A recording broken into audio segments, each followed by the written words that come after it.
ഹരി ഹരേ രാമ രാമ രാമ ഹരേ ഹരേ ഹരേ കൃഷ്ണ കൃഷ്ണ കൃഷ്ണ ഹരേ ഹരേ ഹരേ രാമ രാമ ഹരേ ഹരേ ഹരേ കൃഷ്ണ കൃഷ്ണ കൃഷ്ണ ഹരേ ഹരേ ഹരേ രാമ രാമ ഹരേ ഹരേ ഹരേ കൃഷ്ണ കൃഷ്ണ കൃഷ്ണ ഹരേ ഹരേ ഹരേ രാമ രാമ ഹരേ ഹരേ ഹരേ കൃഷ്ണ കൃഷ്ണ കൃഷ്ണ ഹരേ ഹരേ ഹരേ രാമ രാമ ഹരേ ഹരേ ഹരേ കൃഷ്ണ മാതാജി പ്രണാമം മാതാജിക്ക് ഹരേ ഹരേ കൃഷ്ണ മാതാജി. ഹരേ കൃഷ്ണ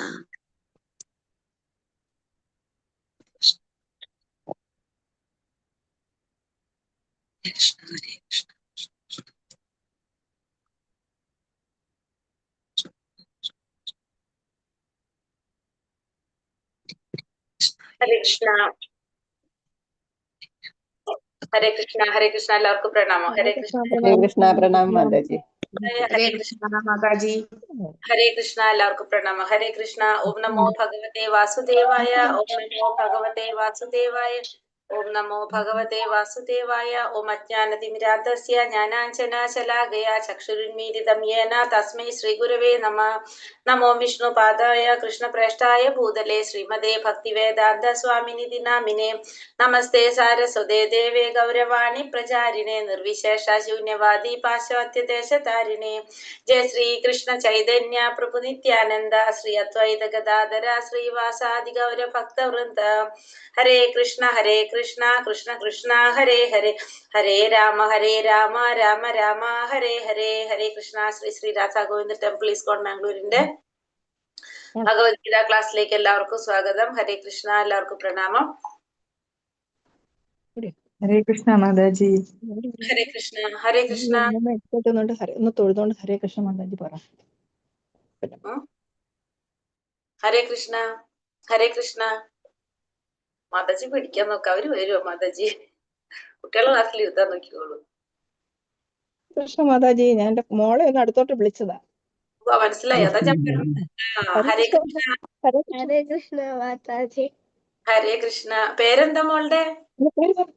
സാൻവിക. സാൻവിക. ഏത് ക്ലാസ്സിലാ പഠിക്കുന്നേ? Fourth class. ഇന്ന് ക്ലാസ് ഇല്ല അല്ലേ? ഇല്ല. ഇന്ന് ക്ലാസ് ഉണ്ടോ? ഇല്ല. ഹരേ കൃഷ്ണ പറഞ്ഞു കൊടുക്കോ. ഹരേ കൃഷ്ണ.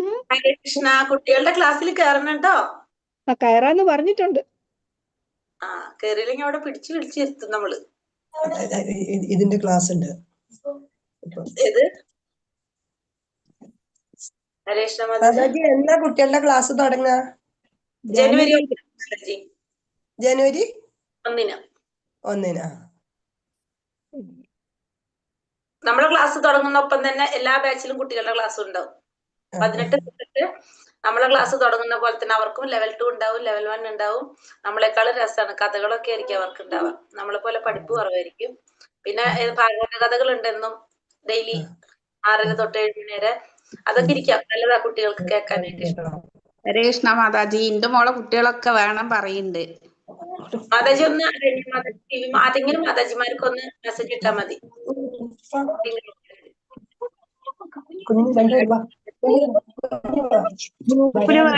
ഹരേ കൃഷ്ണ. ഗ്രൂപ്പിൽ വേണമെങ്കിൽ ലിങ്ക് ഇടാം മാതാജി. നമ്മുടെ ബ്രോഷർ ഇല്ലേ, മാതാജിയുടെ കോണ്ടാക്ട് നമ്പറിൽ അത് ഗ്രൂപ്പിൽ ഇടാം ഇന്ന് വേണമെങ്കിൽ.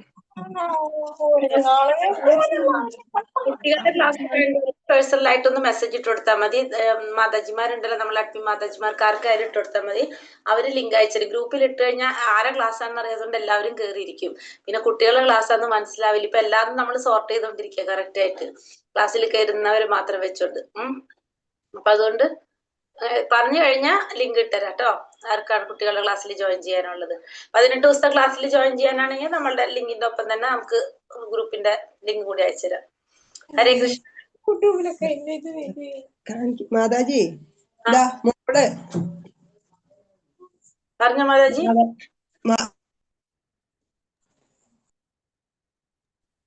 ഹരേ കൃഷ്ണ. ജയ മാതാജിയാണോ പറഞ്ഞാരെ പറഞ്ഞ? ഞാനാ പറഞ്ഞത്. മോള് 10ാം ക്ലാസ്സിൽ പഠിക്കുന്ന മോളെ. ഇവർക്ക് ഉണ്ടാവോ ക്ലാസ്? 10ാം ക്ലാസ്സിൽ പഠിക്കുന്നവർക്കുണ്ട്. പക്ഷെ അവർക്ക് സമയം ഉണ്ടാവും മാതാജി? എല്ലാ ദിവസവും ഉണ്ടോ? ഡെയിലി ആണ്. 18 ദിവസത്തെ ക്ലാസ് ഡെയിലി ആണ്. അതെയാ? ഉം. ഇത് ഇവൻ പിന്നെ ഉണ്ടാവും.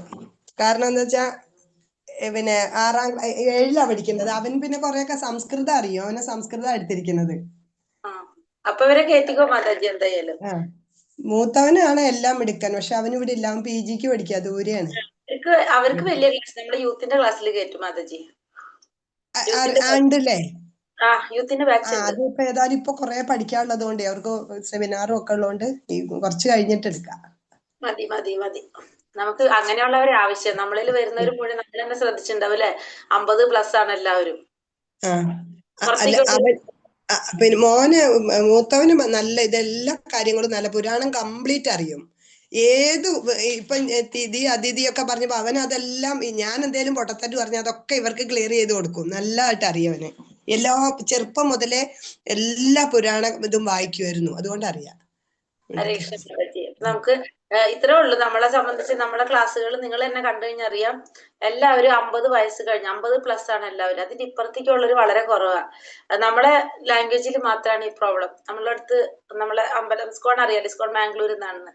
അപ്പൊ അവിടുത്തെ പ്രഭു ഉണ്ടല്ലോ, നാമനിഷ്ഠദാസ് പ്രഭുജി, സന്യാസിയാണ്. എല്ലാ ആഴ്ചയും മീറ്റിംഗ് ഉണ്ട്.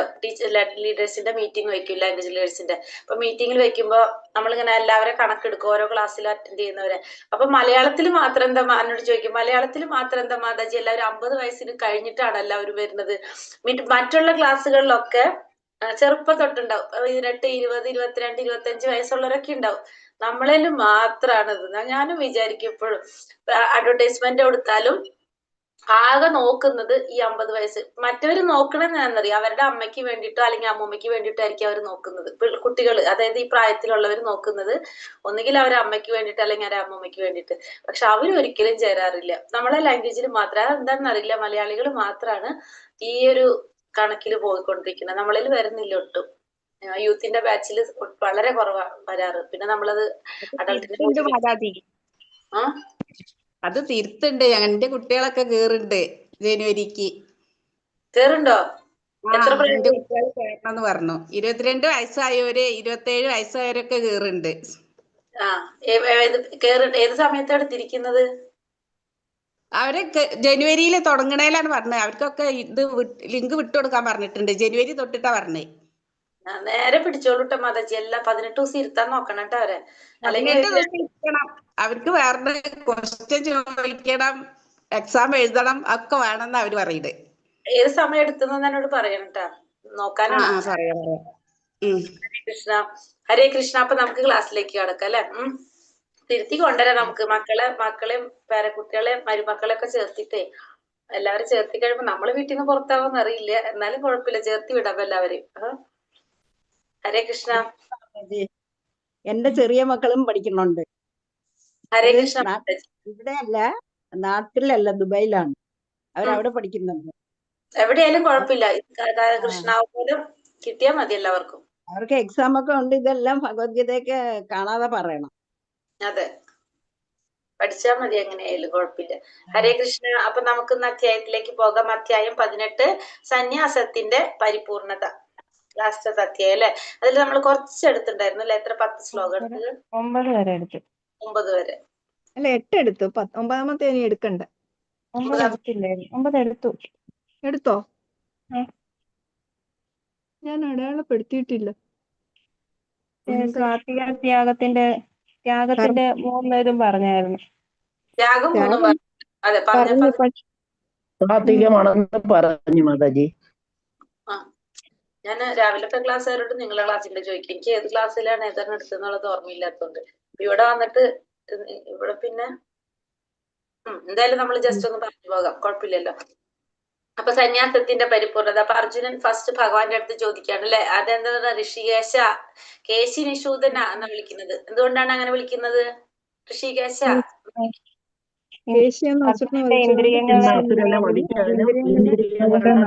അർജുനന്റെ ആസുരമായിട്ടുള്ള സംശയങ്ങളെ നീക്കിയത് അല്ലെ. അതുകൊണ്ട് നീക്കി തരാനുള്ള കാരണം കൊണ്ട് ഇന്ദ്രിയങ്ങളെ മുഴുവൻ നിയന്ത്രിക്കുന്നത് ആരാണ്? ഭഗവാനാണ്. അപ്പൊ അതുകൊണ്ട് അർജുനൻ ഋഷികേശ എന്ന് വിളിക്കുന്നു. അതുപോലെ തന്നെ സംശയങ്ങള് അസുരനെ പോലെയാണ്. ആ സംശയങ്ങൾ നീക്കി തരാൻ ആർക്കേ സാധിക്കുള്ളൂ? നിയന്ത്രിക്കാനായിട്ട് ഭഗവാന് മാത്രമേ സാധിക്കുള്ളൂ. അതുകൊണ്ട് ഋഷി നിഷൂദന എന്ന് വിളിക്കും. നമ്മളൊരു കാര്യം ശ്രദ്ധിച്ചോ, ഒന്നാമത്തെ അധ്യായം തൊട്ട് ഇപ്പൊ 18ാമത്തെ അധ്യായത്തിൽ വന്ന് നിൽക്കുമ്പോ ആദ്യം അർജുനന്റെ ചോദ്യങ്ങൾ, എന്തോരം ചോദ്യങ്ങളായിരുന്നു അർജുനൻ ചോദിച്ചുകൊണ്ടിരുന്നത് അല്ലെ.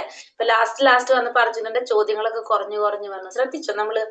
കൂടുതൽ ഭഗവാന് പറയാനുള്ള അവസരം ഉണ്ട്. ഒന്നാമത്തെ അധ്യായത്തിൽ ഒട്ടും ഉണ്ടായിരുന്നില്ല. ഭഗവാനെ കൊണ്ട് മിണ്ടിച്ചിട്ടേ ഇല്ല അർജുനൻ അല്ലെ. ഒന്നാമത്തെ അധ്യായം നോക്കി കഴിഞ്ഞാൽ ഫുള്ള് അർജുനൻ തന്നെയല്ലേ പറഞ്ഞത്.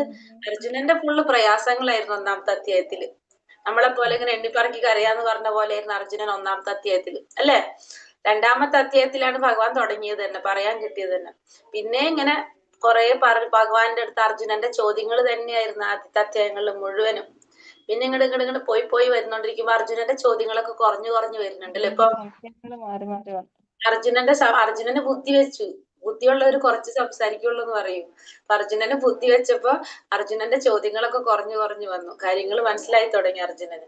അപ്പൊ നമ്മളും അതേപോലെ തന്നെ അർജുനനെ പോലെ ആയിരിക്കും എന്ന് പറഞ്ഞാൽ നമ്മളും ഇതൊക്കെ മനസ്സിലാക്കിയിട്ട് നമ്മളും അതിനനുസരിച്ച് നമ്മള് പറയുന്നില്ലേ, എന്താണ് പറയാ, മൗനം. എങ്ങനെയാണ് മൗനമാണെന്ന് പറഞ്ഞാൽ, അതായത് ഭഗവാനെ കുറിച്ച് പറയുമ്പോൾ വാചാലനായിരിക്കണം, അല്ലെങ്കിൽ നമ്മള് മൗനം പാലിക്കണം പറയുന്നത്. ഇപ്പൊ അർജുനന് ഇപ്പൊ കാര്യങ്ങളൊക്കെ മനസ്സിലായപ്പോ ഒന്നാമത്തെ അധ്യായത്തിൽ നിന്ന് തുടങ്ങുമ്പോ അർജുനൻ തന്നെ ആയിരുന്നു പറഞ്ഞുകൊണ്ടിരുന്നത്.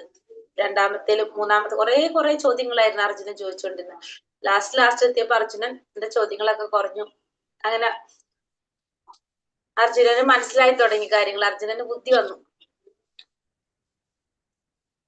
അർജുനൻ നമ്മളെ പ്രതിനിധിയാണ് ഇതില്. അർജുനൻ മുക്താത്മാവാണ് അല്ലെ. പക്ഷെ അർജുനൻ ഇവിടെ തത്താത്മാവിനെ പോലെയാണ് അർജുനൻ പറയുന്നത് എല്ലാതും. അപ്പൊ നമ്മളാണെന്ന് ചിന്തിക്കാം. അർജുനൻ ശരിക്കും ആരാണെന്നറിയോ? ശരിക്കും അർജുനൻ ആരാണെന്നറിയോ? വിശാഖ സഖി. അർജുനൻ വിശാഖ സഖിയാണ്. അതായത് 8 സഖിമാരുണ്ട് ഭഗവാന്റെ. 8 സഖിമാര്, രാധാറാണിയുടെ 8 സഖിമാര്, ലളിത, വിശാഖ, ചമ്പകലത എന്നൊക്കെ പറഞ്ഞിട്ട് 8 പേരുണ്ട്. അതില് വിശാഖ സഖിയാണ് അർജുനനായിട്ട് അവതാരം എടുക്കുന്നത്. 8 അഷ്ടസഖികൾ എന്ന് കേട്ടിട്ടില്ലേ ഭഗവാൻ? അഷ്ടസഖികളായ അഷ്ടസഖികളുടെ അതില് വിശാഖ സഖിയാണ് അർജുനൻ. അപ്പൊ അഷ്ടസഖികളുടെ പേരറിയാവോ ഏതൊക്കെയാണെന്ന്? വേണോ? പേര് വേണോ? എനിക്ക് കാണാതെ അറിയില്ല. ഒരു മിനിറ്റ്. ലളിത, വിശാഖ, ചമ്പകലത, പിന്നെന്തൊക്കെയാണ്?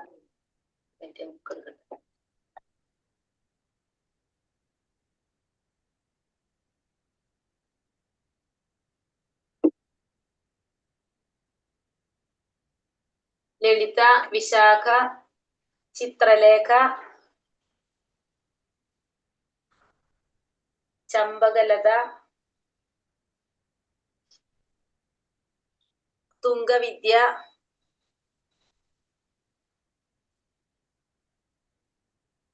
ഇന്ദുലേഖ, രംഗാദേവി. രായാണ് രംഗാദേവി, സുദേവി, ലാസ്റ്റ് സുദേവി. അഷ്ടസഖി. ഒന്നുകൂടെ പറയണേ. ലളിത, വിശാഖ, ചിത്രലേഖ, ചമ്പകലത, തുംഗവിദ്യ,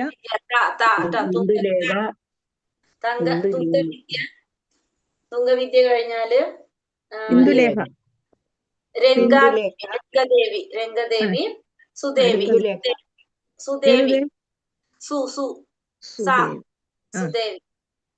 ഇതില് വിശാഖ സഖിയാണ് ആരായിട്ട് വരുന്നത്? അർജുനനായിട്ട് അവതരിക്കുന്നത്. ഈ അഷ്ടസഖികള് ഇവരുടെ കൂടെ എപ്പോഴും ഉള്ളതാണ് ഈ അഷ്ടസഖികള്. ഇവരുടെ ലളിത, വിശാഖയാണ് ഏറ്റവും പ്രധാനപ്പെട്ടതായിട്ട് പറഞ്ഞ. ഇവരെല്ലാവരും ഇവരുടെ കൂടെ എപ്പോഴും കൂടെ ഉള്ളതാണ് ഈ അഷ്ടസഖികള്, ഈ 8 പേര്.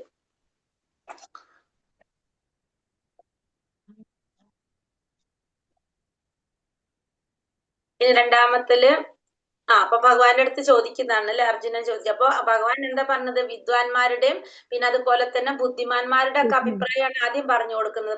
ഭൗതികമായ ആഗ്രഹങ്ങൾക്ക് വേണ്ടിയുള്ള കർമ്മങ്ങൾ ഉപേക്ഷിക്കുന്നതാണ് സന്യാസം എന്ന് പറഞ്ഞു. ഈ രണ്ടാമത് കർമ്മഫലങ്ങൾ ഉപേക്ഷിക്കുന്നതാണ് ബുദ്ധിമാന്മാര് ത്യാഗം എന്ന് പറയുന്നെന്ന് പറഞ്ഞു. അത് കഴിഞ്ഞിട്ട് പിന്നെ ദോഷമായതുകൊണ്ട് അതിനെ ത്യജിക്കണമെന്ന് ബുദ്ധിമാന്മാര് പറഞ്ഞിട്ടുണ്ട്.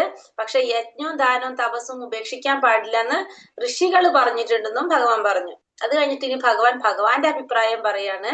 യജ്ഞവും ദാനവും തപസ്സും ഒക്കെ ഉപേക്ഷിക്കാൻ പാടില്ല, അത് അനുഷ്ഠിക്കേണ്ടതാണ്. മഹാത്മാക്കളെ പോലും ശുദ്ധീകരിക്കുന്നതാണത്. എന്താണ്, പക്ഷെ അത് എങ്ങനെ ചെയ്യണമെന്ന് ഭഗവാൻ പറഞ്ഞു. പിന്നെ ഭഗവാൻ പറഞ്ഞു അത് ഫലം ആഗ്രഹിക്കാതെ ആസക്തി ഇല്ലാതെ അനുഷ്ഠിക്കേണ്ടതാണത്. കർത്തവ്യ നിർവഹണം എന്ന രീതിയിലായിരിക്കണം അത് ചെയ്യേണ്ടതെന്ന് ഭഗവാൻ 6ാമത്തെ ശ്ലോകത്തിൽ നമുക്ക് പറഞ്ഞു തന്നു. അത് കഴിഞ്ഞിട്ട് 3 തരത്തിലുള്ള എന്തുണ്ടെന്ന് പറഞ്ഞു, ത്യാഗത്തെ കുറിച്ച് 3 തരത്തിലുണ്ടെന്ന് പറഞ്ഞു. അത് തന്നെ പറഞ്ഞു, നിയത കർമ്മങ്ങൾ ഒരിക്കലും ഉപേക്ഷിക്കാൻ പാടില്ല. വ്യാമോഹം കൊണ്ട് അത് അങ്ങനെ ചെയ്യുകയാണെങ്കിൽ അത് തമോ ഗുണത്തിലുള്ള ത്യാഗമാണെന്ന് പറഞ്ഞു. അത് കഴിഞ്ഞിട്ട് ഉപേക്ഷിക്കാൻ പാടില്ല, ശരിക്കും ഉപേക്ഷിക്കുകയാണെങ്കിൽ അത് തമോ ഗുണത്തിലുള്ളതാണെന്ന് പറഞ്ഞു. അത് കഴിഞ്ഞിട്ട് പിന്നെന്ത് പറഞ്ഞു, രജോ ഗുണത്തിനെ കുറിച്ച് പറഞ്ഞു അല്ലെ. ക്ലേശകരമാണ്, നമ്മൾ ചെയ്യുന്ന ത്യാഗം ക്ലേശകരമാണെന്ന് വിചാരിച്ച് ചെയ്യുന്ന പ്രവൃത്തി ക്ലേശകരമാണ് അല്ലെങ്കിൽ ബുദ്ധിമുട്ടാണെന്ന് കരുതി ഉപേക്ഷിക്കുകയാണെങ്കിൽ അതെന്താണ്, രാജസികമാണെന്ന് പറഞ്ഞു. അത് കഴിഞ്ഞിട്ട് പറഞ്ഞു സാത്വികമായിട്ടുള്ളത് പറഞ്ഞു. എന്താണ് പറഞ്ഞത്, ഫലം ഉദ്ദേശിക്കാതെ തന്റെ കർത്തവ്യമാണെന്ന് മാത്രം കരുതിക്കൊണ്ട് കർമ്മം ചെയ്യുകയാണെങ്കിൽ അതെന്താണ്, സാത്വികമായിട്ടുള്ള ത്യാഗമാണെന്ന് പറഞ്ഞു അല്ലെ. അപ്പൊ 3 തരത്തിലുള്ള ത്യാഗത്തെ കുറിച്ച് നമ്മൾ പറഞ്ഞു. ഇനി അടുത്തത് എന്താ പറയുന്നത്, ഹരേ കൃഷ്ണ. അടുത്തിലേക്ക് പോകാം നമുക്ക്. 10ാമത്തെ ശ്ലോകം. ഹരേ കൃഷ്ണ. ഓം നമോ ഭഗവതേ വാസുദേവായ. ശ്രീ രാധാ ഗോവിന്ദ് കി ജയ്. ശ്രീല പ്രഭുപാദ് കി ജയ്. നാദേഷ്ട്യ കുശലം കർമ്മ കുശലേനാനുഷജ്ജതേ ത്യാഗി സത്വ സമാവിഷ്ട മേധാവി ചിഹ്ന സംശയ. സ്വാത്വികനും ബുദ്ധിമാനുമായ ത്യാഗിക്ക് അശുഭകർമ്മങ്ങളോട് വെറുപ്പോ ശുഭകർമ്മങ്ങളിൽ ആസക്തിയോ തോന്നാറില്ല. അദ്ദേഹത്തിന് കർമ്മങ്ങളെ കുറിച്ചുള്ള സംശയങ്ങളെല്ലാം തീർന്നിരിക്കും. സ്വാത്വികനും ബുദ്ധിമാനുമായുള്ള ത്യാഗിക്ക് അശുഭകർമ്മങ്ങളോട് വെറുപ്പോ ശുഭകർമ്മങ്ങളിൽ ആസക്തിയോ രണ്ടും ഉണ്ടാവില്ല. അദ്ദേഹത്തിന് കർമ്മത്തെ കുറിച്ചുള്ള സംശയങ്ങളെല്ലാം തീർന്നിരിക്കും. അപ്പൊ സ്വാത്വികനായിട്ടുള്ള ബുദ്ധിമാനായിട്ടുള്ള ഒരു ത്യാഗി എന്ന് പറയുന്നത്, ബുദ്ധിമാൻ എന്ന് പറയുന്നത് ആരെയാണ്, നമുക്കറിയാം ഭഗവാനെ കുറിച്ചുള്ള ജ്ഞാനം നേടിയ വ്യക്തി. അങ്ങനെയുള്ളവരെയാണ് നമുക്ക് ബുദ്ധിമാൻ എന്ന് പറയുന്നത്. അല്ലാത്തവര് സാമാന്യ ദൃഷ്ടിയ ബുദ്ധിമാനാണെന്ന് തോന്നുന്നെങ്കിലും നമുക്കത് അംഗീകരിക്കാനായിട്ട് സാധിക്കില്ല. അപ്പൊ സാത്വികനായിട്ടുള്ളതും ബുദ്ധിമാനുമായിട്ടുള്ള ഒരു ത്യാഗി അശുഭകർമ്മങ്ങളോട് വെറുപ്പുണ്ടാവില്ല, ശുഭകർമ്മങ്ങളിൽ ആസക്തി ഉണ്ടാവില്ല. എല്ലാത്തിനും സമഭാവനയോടെ ആയിരിക്കും കാണാൻ സാധിക്കുന്നത്. അദ്ദേഹത്തിന് കർമ്മത്തെ കുറിച്ചുള്ള സംശയങ്ങളെല്ലാം തീർന്നിരിക്കും. അങ്ങനെ സംശയങ്ങൾ തീർന്നൊരു വ്യക്തിയാണ് ആ ലെവലിലേക്ക് എത്തുന്നത്. അതുകൊണ്ട് അവർക്ക് എന്തുണ്ടാവില്ല, സംശയങ്ങളൊന്നും ഉണ്ടാവില്ല. നഹി ദേഹഭൃതാ കൃശക്യം ത്യക്തും കർമാണ്യശേഷതഃ യസ്തു കർമ്മ ഫലത്യാഗി സാത്യാഗീത്യഭിധീയതേ. ശരീരസ്ഥനായ ജീവാത്മാവ് കർമ്മങ്ങളെ നിശേഷം ത്യജിക്കുക സാധ്യമല്ല തന്നെ. അപ്പൊ ശരീരസ്ഥനായ ജീവന് കർമ്മങ്ങളെ നിശേഷം ത്യജിക്കുക സാധ്യമല്ല തന്നെ. കർമ്മങ്ങളെ ഉപേക്ഷിച്ചവനെ യഥാർത്ഥ ത്യാഗി എന്ന് പറയാം. അപ്പൊ ജീവാത്മാവിന്റെ പ്രത്യേകത എന്താണ്, നമ്മുടെ ജീവാത്മാവിന് ഒരിക്കലും കർമ്മം ചെയ്യാതിരിക്കാൻ സാധിക്കില്ല. അതിങ്ങനെ കർമ്മം ചെയ്തുകൊണ്ടിരിക്കും. ഒരു സെക്കൻഡ് അനങ്ങാതിരിക്കാനോ മിണ്ടാതിരിക്കാനോ ആർക്ക് സാധിക്കില്ല, ജീവാത്മാവിന് സാധിക്കില്ല. നമ്മള് 2 പക്ഷികളെ കുറിച്ച് പറയുന്നുണ്ട്. നമ്മൾ പറഞ്ഞിട്ടുണ്ടോ, അതായത് ഒരു വൃക്ഷത്തിലിരിക്കുന്ന 2 പക്ഷികൾ അല്ലെ, ഒന്ന് ജീവാത്മാവ് ഒന്ന് പരമാത്മാവ്. ജീവാത്മാവ് എന്താ ചെയ്തുകൊണ്ടിരിക്കുന്ന, എപ്പോഴിങ്ങനെ പറന്നുകൊണ്ട് ചാടി ഫലങ്ങളെല്ലാം കഴിച്ചുകൊണ്ടിരിക്കും. അതായത് ഒരു അനങ്ങാതിരിക്കാനായിട്ട് സാധിക്കില്ല ജീവാത്മാവിന്. അങ്ങനെയാണ്. അപ്പൊ എന്താ പറയുന്നത് ഇവിടെ, ജീവാത്മാവ് കർമ്മങ്ങളെ, ആ ശരീരസ്ഥനായ ജീവാത്മാവിന് കർമ്മങ്ങളെ നിശേഷം ത്യജിക്കുക സാധ്യമല്ല, കർമ്മത്തിനെ ത്യജിക്കാൻ സാധ്യമല്ല. അപ്പൊ എന്ത് ചെയ്യാൻ പറ്റും, കർമ്മത്തിന്റെ ഫലങ്ങളെ ത്യജിക്കാൻ പറ്റും. അങ്ങനെ കർമ്മത്തിന്റെ ഫലങ്ങൾ ഉപേക്ഷിച്ചവനാണ് ആര്, യഥാർത്ഥ ത്യാഗി എന്ന് പറയുന്നത്. അപ്പൊ കർമ്മങ്ങൾ ഉപേക്ഷിക്കാൻ സാധിക്കില്ല, പക്ഷെ എന്ത് സാധിക്കും, അങ്ങനെ കർമ്മഫലങ്ങൾ ആസ്വദിക്കാതിരിക്കുക. കർമ്മഫലങ്ങളെ ത്യജിക്കുക എന്ന് പറയുന്നതാണ് ആ കർമ്മത്തിന്റെ ഫലം, നമ്മൾ പ്രവർത്തിക്കുന്ന നമ്മൾ ചെയ്യുന്ന കർമ്മത്തിന്റെ ഫലം ആസ്വദിക്കാതിരിക്കുക, അതിനെ നമ്മൾ പ്രതീക്ഷിക്കാതിരിക്കുക. അത് മുഴുവൻ എന്ത് ചെയ്യണം, അപ്പൊ കർമ്മത്തിന്റെ ഫലങ്ങൾ ത്യജിക്കുക എന്ന് പറഞ്ഞാൽ അത് ഭഗവാന് വേണ്ടി സമർപ്പിച്ചുകൊണ്ട് ചെയ്യാം. ചെയ്യുന്ന എല്ലാ കർമ്മങ്ങളും അതിന്റെ ഫലങ്ങൾ എന്ത് ചെയ്യണം, ഭഗവാന് വേണ്ടി സമർപ്പിച്ചുകൊണ്ട് ചെയ്യുക. അതാണ് യഥാർത്ഥത്തിൽ നമ്മൾ ത്യാഗം എന്ന് പറയാം. എല്ലാ ഫലങ്ങളും ഭഗവാന് സമർപ്പിക്കാം. അങ്ങനെ ചെയ്തവനെ നമുക്ക് എന്ത് പറയാം, ത്യാഗി എന്ന് പറയാനായിട്ട് സാധിക്കും. അനിഷ്ടമിഷ്ടമിശ്രം ച ത്രിവിധം കർമ്മണ ഫലം ഭവത്യാ ത്യാഗിനാം പ്രേത്യ നതു സന്യാസിനാം ഗച്ഛീത്. അനിഷ്ടം, ഇഷ്ടം, മിശ്രം എന്നിങ്ങനെ 3 വിധത്തിലുള്ള കർമ്മഫലങ്ങളെയും ത്യാഗികളല്ലാത്തവർക്ക് മരണാന്തരം അനുഭവിക്കേണ്ടി വരും. സന്യാസികൾക്ക് അത്തരം അനുഭവങ്ങൾ ഉണ്ടാവില്ല. അപ്പൊ ഈ ത്യാഗികളല്ലാത്തവർക്ക്, ത്യാഗി എന്ന് പറഞ്ഞാൽ നമ്മൾ പറഞ്ഞു കർമ്മത്തിന്റെ ഫലങ്ങളെല്ലാം ഭഗവാന് സമർപ്പിച്ച വ്യക്തിയാണ്. സ്വന്തമായിട്ട് ഒന്നും ആഗ്രഹിക്കുന്നില്ല, കർമ്മം ചെയ്യുന്നു എന്നല്ലാതെ അതിന്റെ ഫലം ഒട്ടും ആഗ്രഹിക്കാതെ എല്ലാം ഭഗവാന് സമർപ്പിച്ച വ്യക്തിയാണ് ആര്? ത്യാഗി.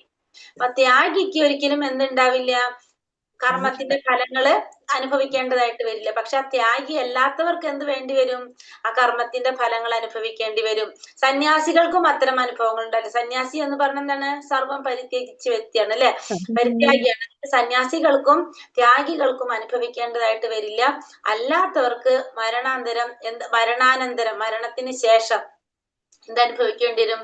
അതിന്റെ ഫലങ്ങൾ അനുഭവിക്കേണ്ടി വരും. അങ്ങനെ അതേതൊക്കെയാണ്? അനിഷ്ടം, ഇഷ്ടം, മിശ്രം. 3 തരത്തിൽ പറഞ്ഞത് അനിഷ്ടം, ഇഷ്ടം, മിശ്രം. അനിഷ്ടം എന്ന് പറഞ്ഞാല് നരകത്തിലേക്ക് പോകുന്നത്, അതായത് പാപഫലങ്ങൾ, നമ്മൾ ചെയ്യുന്ന കർമ്മത്തിന്റെ പാപഫലങ്ങൾ അനുഭവിക്കേണ്ടി, അതാണ് അനിഷ്ടം എന്ന് പറയുന്നത്. നരകത്തിലേക്ക് നയിക്കുന്നതാണ് അനിഷ്ടം എന്ന് പറയുന്നത്. ഇഷ്ടം എന്ന് പറയുന്നതോ അപ്പൊ നമ്മുടെ പുണ്യഫലങ്ങൾ സ്വർഗത്തിലേക്ക് നയിക്കുന്നത് ഇഷ്ടം. മിശ്രം എന്ന് പറയുന്നത് രണ്ടും കൂടി വന്നത്. ഇഷ്ടം എന്ന് പറയുമ്പോ അനിഷ്ടവും ഇഷ്ടവും രണ്ടും കൂടി വരുന്ന, സ്വർഗത്തിലും അതായത് പാപം പുണ്യം രണ്ടും കൂടി മിശ്രമായിട്ട് വരുന്നത്. ഈ 3ഉം അനുഭവിക്കേണ്ടതായിട്ട് ആർക്ക് വരും? ത്യാഗികളല്ലാത്തവർക്ക് വരും മരണാനന്തരം. അപ്പൊ അവരെന്ത് ചെയ്യേണ്ടി വരും? മരണത്തിന് ശേഷം പുണ്യകർമ്മങ്ങൾ ചെയ്ത ആ പുണ്യഫലങ്ങൾ അനുഭവിക്കാനായിട്ട് എവിടേക്ക് പോകേണ്ടി വരും? സ്വർഗത്തിലേക്ക് പോകേണ്ടി വരും. അത് കഴിഞ്ഞിട്ട് നരകത്തിലേക്ക് പോകേണ്ടി വരും. പാപഫലങ്ങൾ അനുഭവിക്കാനായിട്ട് നരകത്തിലേക്ക് പോകേണ്ടി വരും. പിന്നെ മിശ്രഫലങ്ങളും ഉണ്ടാവും. അപ്പൊ ഇവർക്ക് അതും അനുഭവിക്കേണ്ടതായിട്ട് വരും. അപ്പൊ അനിഷ്ടം എന്ന് പറഞ്ഞാൽ നരകത്തിലേക്ക് നയിക്കുന്നത്, ഇഷ്ടം എന്ന് പറഞ്ഞാൽ സ്വർഗത്തിലേക്ക് നയിക്കുന്നത്, മിശ്രം എന്ന് പറഞ്ഞാൽ രണ്ടും കൂടി ചേർന്നത്. അങ്ങനെ നമ്മൾ കർമ്മത്തിന്റെ ഫലങ്ങള് അനുഭവിക്കേണ്ടി വരും. ആ കർമ്മത്തിന്റെ ഫലങ്ങള് ത്യജിക്കാത്തവർക്ക്, ഭഗവാന് സമർപ്പിക്കാത്തവർക്കാണ് മരണശേഷം എന്ത് വരുന്നത്? ഇത്തരത്തിൽ അനുഭവിക്കേണ്ടി വരുന്നത്. പക്ഷെ സന്യാസികൾക്കോ ത്യാഗികൾക്കോ ഇത് അനുഭവിക്കേണ്ടതായിട്ട് വരുന്നില്ല. പഞ്ചൈതാനി മഹാബാഹോ കാരണാനി നിബോധത്മേ സാഖ്യേ കൃതാന്തി പ്രോക്താനി സിദ്ധയേ സർവകർമ്മണാം. മഹാബാഹുവായ അർജുന, ഇനി വേദാന്ത പ്രമാണം അനുസരിച്ച് സർവകർമ്മങ്ങളുടെയും നിർവഹണത്തിന് 5 കാരണങ്ങളുണ്ട്. അവയെ പറ്റി ഇനി പറയാം, എന്നിൽ നിന്ന് നീ പഠിക്കൂ. ഇനി ഈ കർമ്മങ്ങൾക്കെല്ലാം 5 കാരണങ്ങൾ കൂടിയിട്ടുണ്ട്. നമ്മളൊരു പ്രവൃത്തി ചെയ്യണമെങ്കിൽ അതിന് 5 കാരണങ്ങൾ ഉണ്ടാവണം, 5 കാര്യങ്ങൾ ഉണ്ടാവണം. നമ്മളൊരു പ്രവൃത്തി അത് മുഴുവനാകണമെങ്കിൽ അതിനെന്ത് വേണം? 5 കാരണങ്ങൾ. നമ്മളിപ്പോ 5 കാരണങ്ങൾ എന്ന് പറയുമ്പോ നമ്മളിപ്പോ എന്തെങ്കിലും ഒരു കാര്യം ചെയ്യണമെങ്കിൽ അല്ലെ, നമ്മളിപ്പോ ഒരു സാമ്പാർ ഉണ്ടാക്കണമെങ്കിൽ വെറുതെ സാമ്പാർ ആവില്ല. നമുക്കതിന് പരിപ്പ് വേണം, കഷ്ണങ്ങൾ വേണം, എല്ലാ സാധനങ്ങളും, കായം വേണം, പുളി വേണം, അതെല്ലാം കൂടുമ്പോഴാണ് അതൊരു സാമ്പാറാകുന്നത്. അതേപോലെ തന്നെ നമ്മളൊരു പ്രവൃത്തി ചെയ്യണമെങ്കിൽ എന്താണ്? അതിന് 5 കാരണങ്ങൾ ഉണ്ടാവും. ഇത് 5ഉം കൂടുമ്പോഴേ നമുക്ക് ആ പ്രവൃത്തി മുഴുവനായിട്ട് ആക്കാൻ സാധിക്കുന്നുള്ളൂ. അതാണ് പറയുന്നത് 5 കാരണങ്ങൾ ഉണ്ടെന്നാണ് വേദാന്ത പ്രമാണം അനുസരിച്ച്. സർവകർമ്മങ്ങളുടെ നിർവഹണത്തിന്, ഏത് കർമ്മം ചെയ്യണമെങ്കിലും 5 കാരണങ്ങൾ ഉണ്ടാവും. അതെന്താണെന്ന് ഭഗവാൻ പറഞ്ഞു കൊടുക്കാണ്. ഏതാണ് പറഞ്ഞത്? അധിഷ്ഠാനം തഥാ കർത്ത കാരണം ച പൃഥക് വിധം വിവിധാശ്ച പൃഥക് ചേഷ്ട ദൈവം ചൈവാത്ര പഞ്ചമം. ഫസ്റ്റ് എന്താ പറഞ്ഞത്? അധിഷ്ഠാനം. അധിഷ്ഠാനം എന്ന് വെച്ചാല് ശരീരം. നമ്മൾ എന്തൊരു പ്രവൃത്തി ചെയ്യണമെങ്കിൽ ഫസ്റ്റ് എന്ത് വേണം? നമുക്ക് പ്രവർത്തിക്കാൻ ഒരു ശരീരം വേണം. അപ്പൊ ഒരു ശരീരം വേണം നമുക്ക്. ഫസ്റ്റത്തെ ശരീരം അധിഷ്ഠാനം. പിന്നെ കർമ്മം ചെയ്യാൻ ഒരു വ്യക്തി വേണം. പിന്നെ കരണങ്ങൾ, ഇന്ദ്രിയങ്ങൾ വേണം. പിന്നെ പ്രവർത്തനം, നാനാവിധത്തിലുള്ള ഉദ്യമങ്ങള്, പ്രവർത്തനം വേണം. പിന്നെ എന്ത് വേണം? ഭഗവാന്റെ കാരുണ്യം വേണം, പരമാത്മാവ് വേണം. എന്നിവയാണ് 5 ഘടകങ്ങൾ. അപ്പൊ ഏതൊരു കർമ്മത്തിനും എന്ത് വേണം? 5 ഘടകങ്ങൾ അത്യാവശ്യമാണ്. എന്തൊക്കെയാണത്? അധിഷ്ഠാനം, കർമ്മം ചെയ്യാൻ കർമ്മം ചെയ്യുന്ന ആൾ, കരണങ്ങൾ അല്ലെങ്കിൽ ഇന്ദ്രിയങ്ങൾ, നാനാവിധത്തിലുള്ള ഉദ്യമങ്ങൾ, പരമാത്മാവ്. ഈ 5 കാര്യങ്ങൾ കൂടുമ്പോഴാണ് നമുക്കൊരു കർമ്മം ചെയ്യാനായിട്ട് സാധിക്കുന്നത്. കർമ്മം ചെയ്യാനായിട്ട് നമുക്കൊരു ശരീരം വേണം, ചെയ്യാൻ ഒരു വ്യക്തി വേണം, നമുക്ക് ഇന്ദ്രിയങ്ങൾ വേണം, പിന്നെ ഉദ്യമങ്ങൾ, പിന്നെന്താണ്? പരമാത്മാവ് ഭഗവാന്റെ കാരുണ്യം, ഭഗവാന്റെ കൂടി അനുഗ്രഹം ഉണ്ടെങ്കിലേ നമുക്ക് എന്ത് ചെയ്യാൻ സാധിക്കുള്ളൂ, ഇത് ചെയ്യാനായിട്ട് സാധിക്കുള്ളൂ. അപ്പൊ 5 കാര്യങ്ങളാണ് ഒരു കർമ്മം ചെയ്യാൻ വേണ്ടിയിട്ട് നമുക്ക് ആവശ്യമുള്ളത്. കരണങ്ങൾ. അടുത്തത് എന്താ പറഞ്ഞത്? ശരീരവാഗ്മനോഭീർത്തിയ കർമ്മ പ്രാരംഭതേ നരഃ ന്യായം വാ വിപരീതം വാ പഞ്ചൈതേ തസ്യ ഹേതവ. ന്യായമാവട്ടെ അന്യായമാവട്ടെ മനുഷ്യൻ തന്റെ ശരീരം, വാക്ക്, മനസ്സ് എന്നിവയാൽ ചെയ്യുന്ന ഏതൊരു പ്രവൃത്തിക്കും കാരണം ഈ 5 ഘടകങ്ങളാണത്. അപ്പൊ നമ്മൾ ചെയ്യുന്ന പ്രവൃത്തി ന്യായമായാലും അന്യായമായാലും, ശരിയായ പ്രവൃത്തിയായാലും ന്യായമല്ലാത്ത പ്രവൃത്തിയായാലും, അതായത് ശാസ്ത്രത്തിന് വിരുദ്ധമായിട്ട് ചെയ്യുന്ന കാര്യങ്ങളായാലും ശാസ്ത്രത്തിൽ പറഞ്ഞിരിക്കുന്ന കാര്യങ്ങൾ ചെയ്താലും എന്ത് തരത്തിലുള്ള പ്രവൃത്തി ആയാലും എന്ത് വേണം, ഈ 5 കാര്യങ്ങള് അതിൽ ആവശ്യമാണ്. ഈ 5 ഘടകങ്ങള് ആ പ്രവൃത്തിയിൽ ഉണ്ടായിരിക്കും. ഈ 5 ഘടകങ്ങള് അതില് അത്യാവശ്യമാണ്. അപ്പൊ മനുഷ്യൻ തന്റെ ശരീരം, വാക്ക്, മനസ്സ് എന്നിവയാൽ ചെയ്യുന്ന ഏതൊരു പ്രവൃത്തിക്കും ഈ 5 ഘടകങ്ങൾ, അത് ന്യായമായ കാര്യമായാലും ശരി ന്യായമല്ലാത്ത കാര്യമായാലും ശരി. അതായത് ന്യായമായ കാര്യം എന്ന് പറഞ്ഞാൽ ശാസ്ത്രവിധി പ്രകാരം ചെയ്യുന്നത്, ന്യായമല്ലാത്തെന്ന് വെച്ചിട്ടുണ്ടെങ്കിൽ ശാസ്ത്രത്തില് പറയാത്ത രീതിയിൽ ചെയ്യാം. അതിലേത് പ്രവൃത്തി ചെയ്താലും ഈ 5 ഘടകങ്ങളും അതിൽ എന്തായാലും ഉണ്ടായിരിക്കും.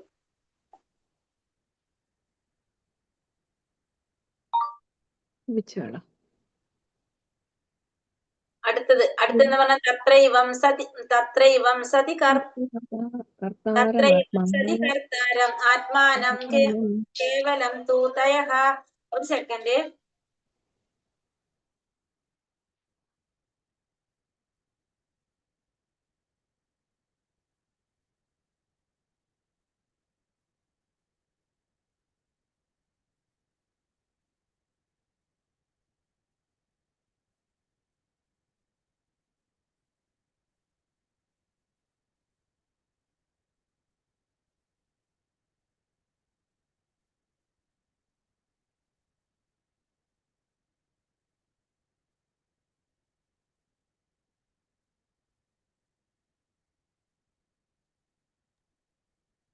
ഹരേ കൃഷ്ണ.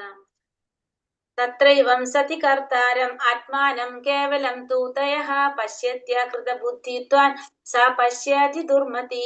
ഈ 5 ഘടകങ്ങളെയും കണക്കിലെടുക്കാതെ താൻ തന്നെയാണ് കർത്താവ് എന്ന് വിചാരിക്കുന്നവൻ തീർച്ചയായും ബുദ്ധിമാനല്ല.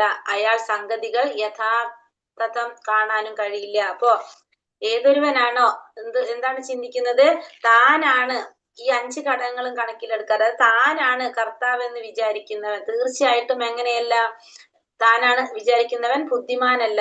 അയാള് സംഗതികള് യഥാർത്ഥം കാണാൻ കഴിഞ്ഞില്ല. അപ്പൊ ആ വ്യക്തിയെ നമുക്ക് ബുദ്ധിമാൻ എന്ന് പറയാനായിട്ട് സാധിക്കില്ല. അപ്പൊ എല്ലാ പ്രവർത്തികൾക്കും കാരണം, മെയിൻ ആയിട്ടുള്ളൊരു കാരണം ആരാണ്? ഭഗവാനാണ്. കാരണങ്ങൾക്കും കാരണനാണ് ഭഗവാൻ അല്ലെ. സർവകാരണ കാരണം എന്നാ പറയുന്നത്. നമ്മള് ഈശ്വര പരമാ കൃഷ്ണ സച്ചിദാനന്ദ വിഗ്രഹ അനാദിരാദിർ ഗോവിന്ദ സർവകാരണ കാരണം. എല്ലാ കാരണങ്ങൾക്കും കാരണം ആരാണ്? ഭഗവാനാണ്. അത് മനസ്സിലാക്കാതെ താനാണ് എല്ലാത്തിനും കാരണം എന്ന് വിചാരിക്കുന്നവൻ എങ്ങനെയുള്ളവനല്ല? ബുദ്ധിമാനല്ല. അയാള് സംഗതികളെ യഥാർത്ഥം കാണാൻ കഴിയുന്നവനല്ല എന്ന് പറയുന്നത്. അപ്പം ഭഗവാനെ കുറിച്ച് യഥാർത്ഥത്തിൽ മനസ്സിലാക്കുക, ഭഗവാനും നമ്മളും തമ്മിലുള്ള ബന്ധം മനസ്സിലാക്കുക, നമ്മൾ ഭഗവാന്റെ അംശമാണെന്ന് മനസ്സിലാക്കി. ഇതൊന്നും മനസ്സിലാക്കാത്തവരെ നമുക്ക് എന്ത് പറയാൻ സാധിക്കില്ല? ബുദ്ധിമാനാണെന്ന് പറയാനായിട്ട് സാധിക്കില്ല.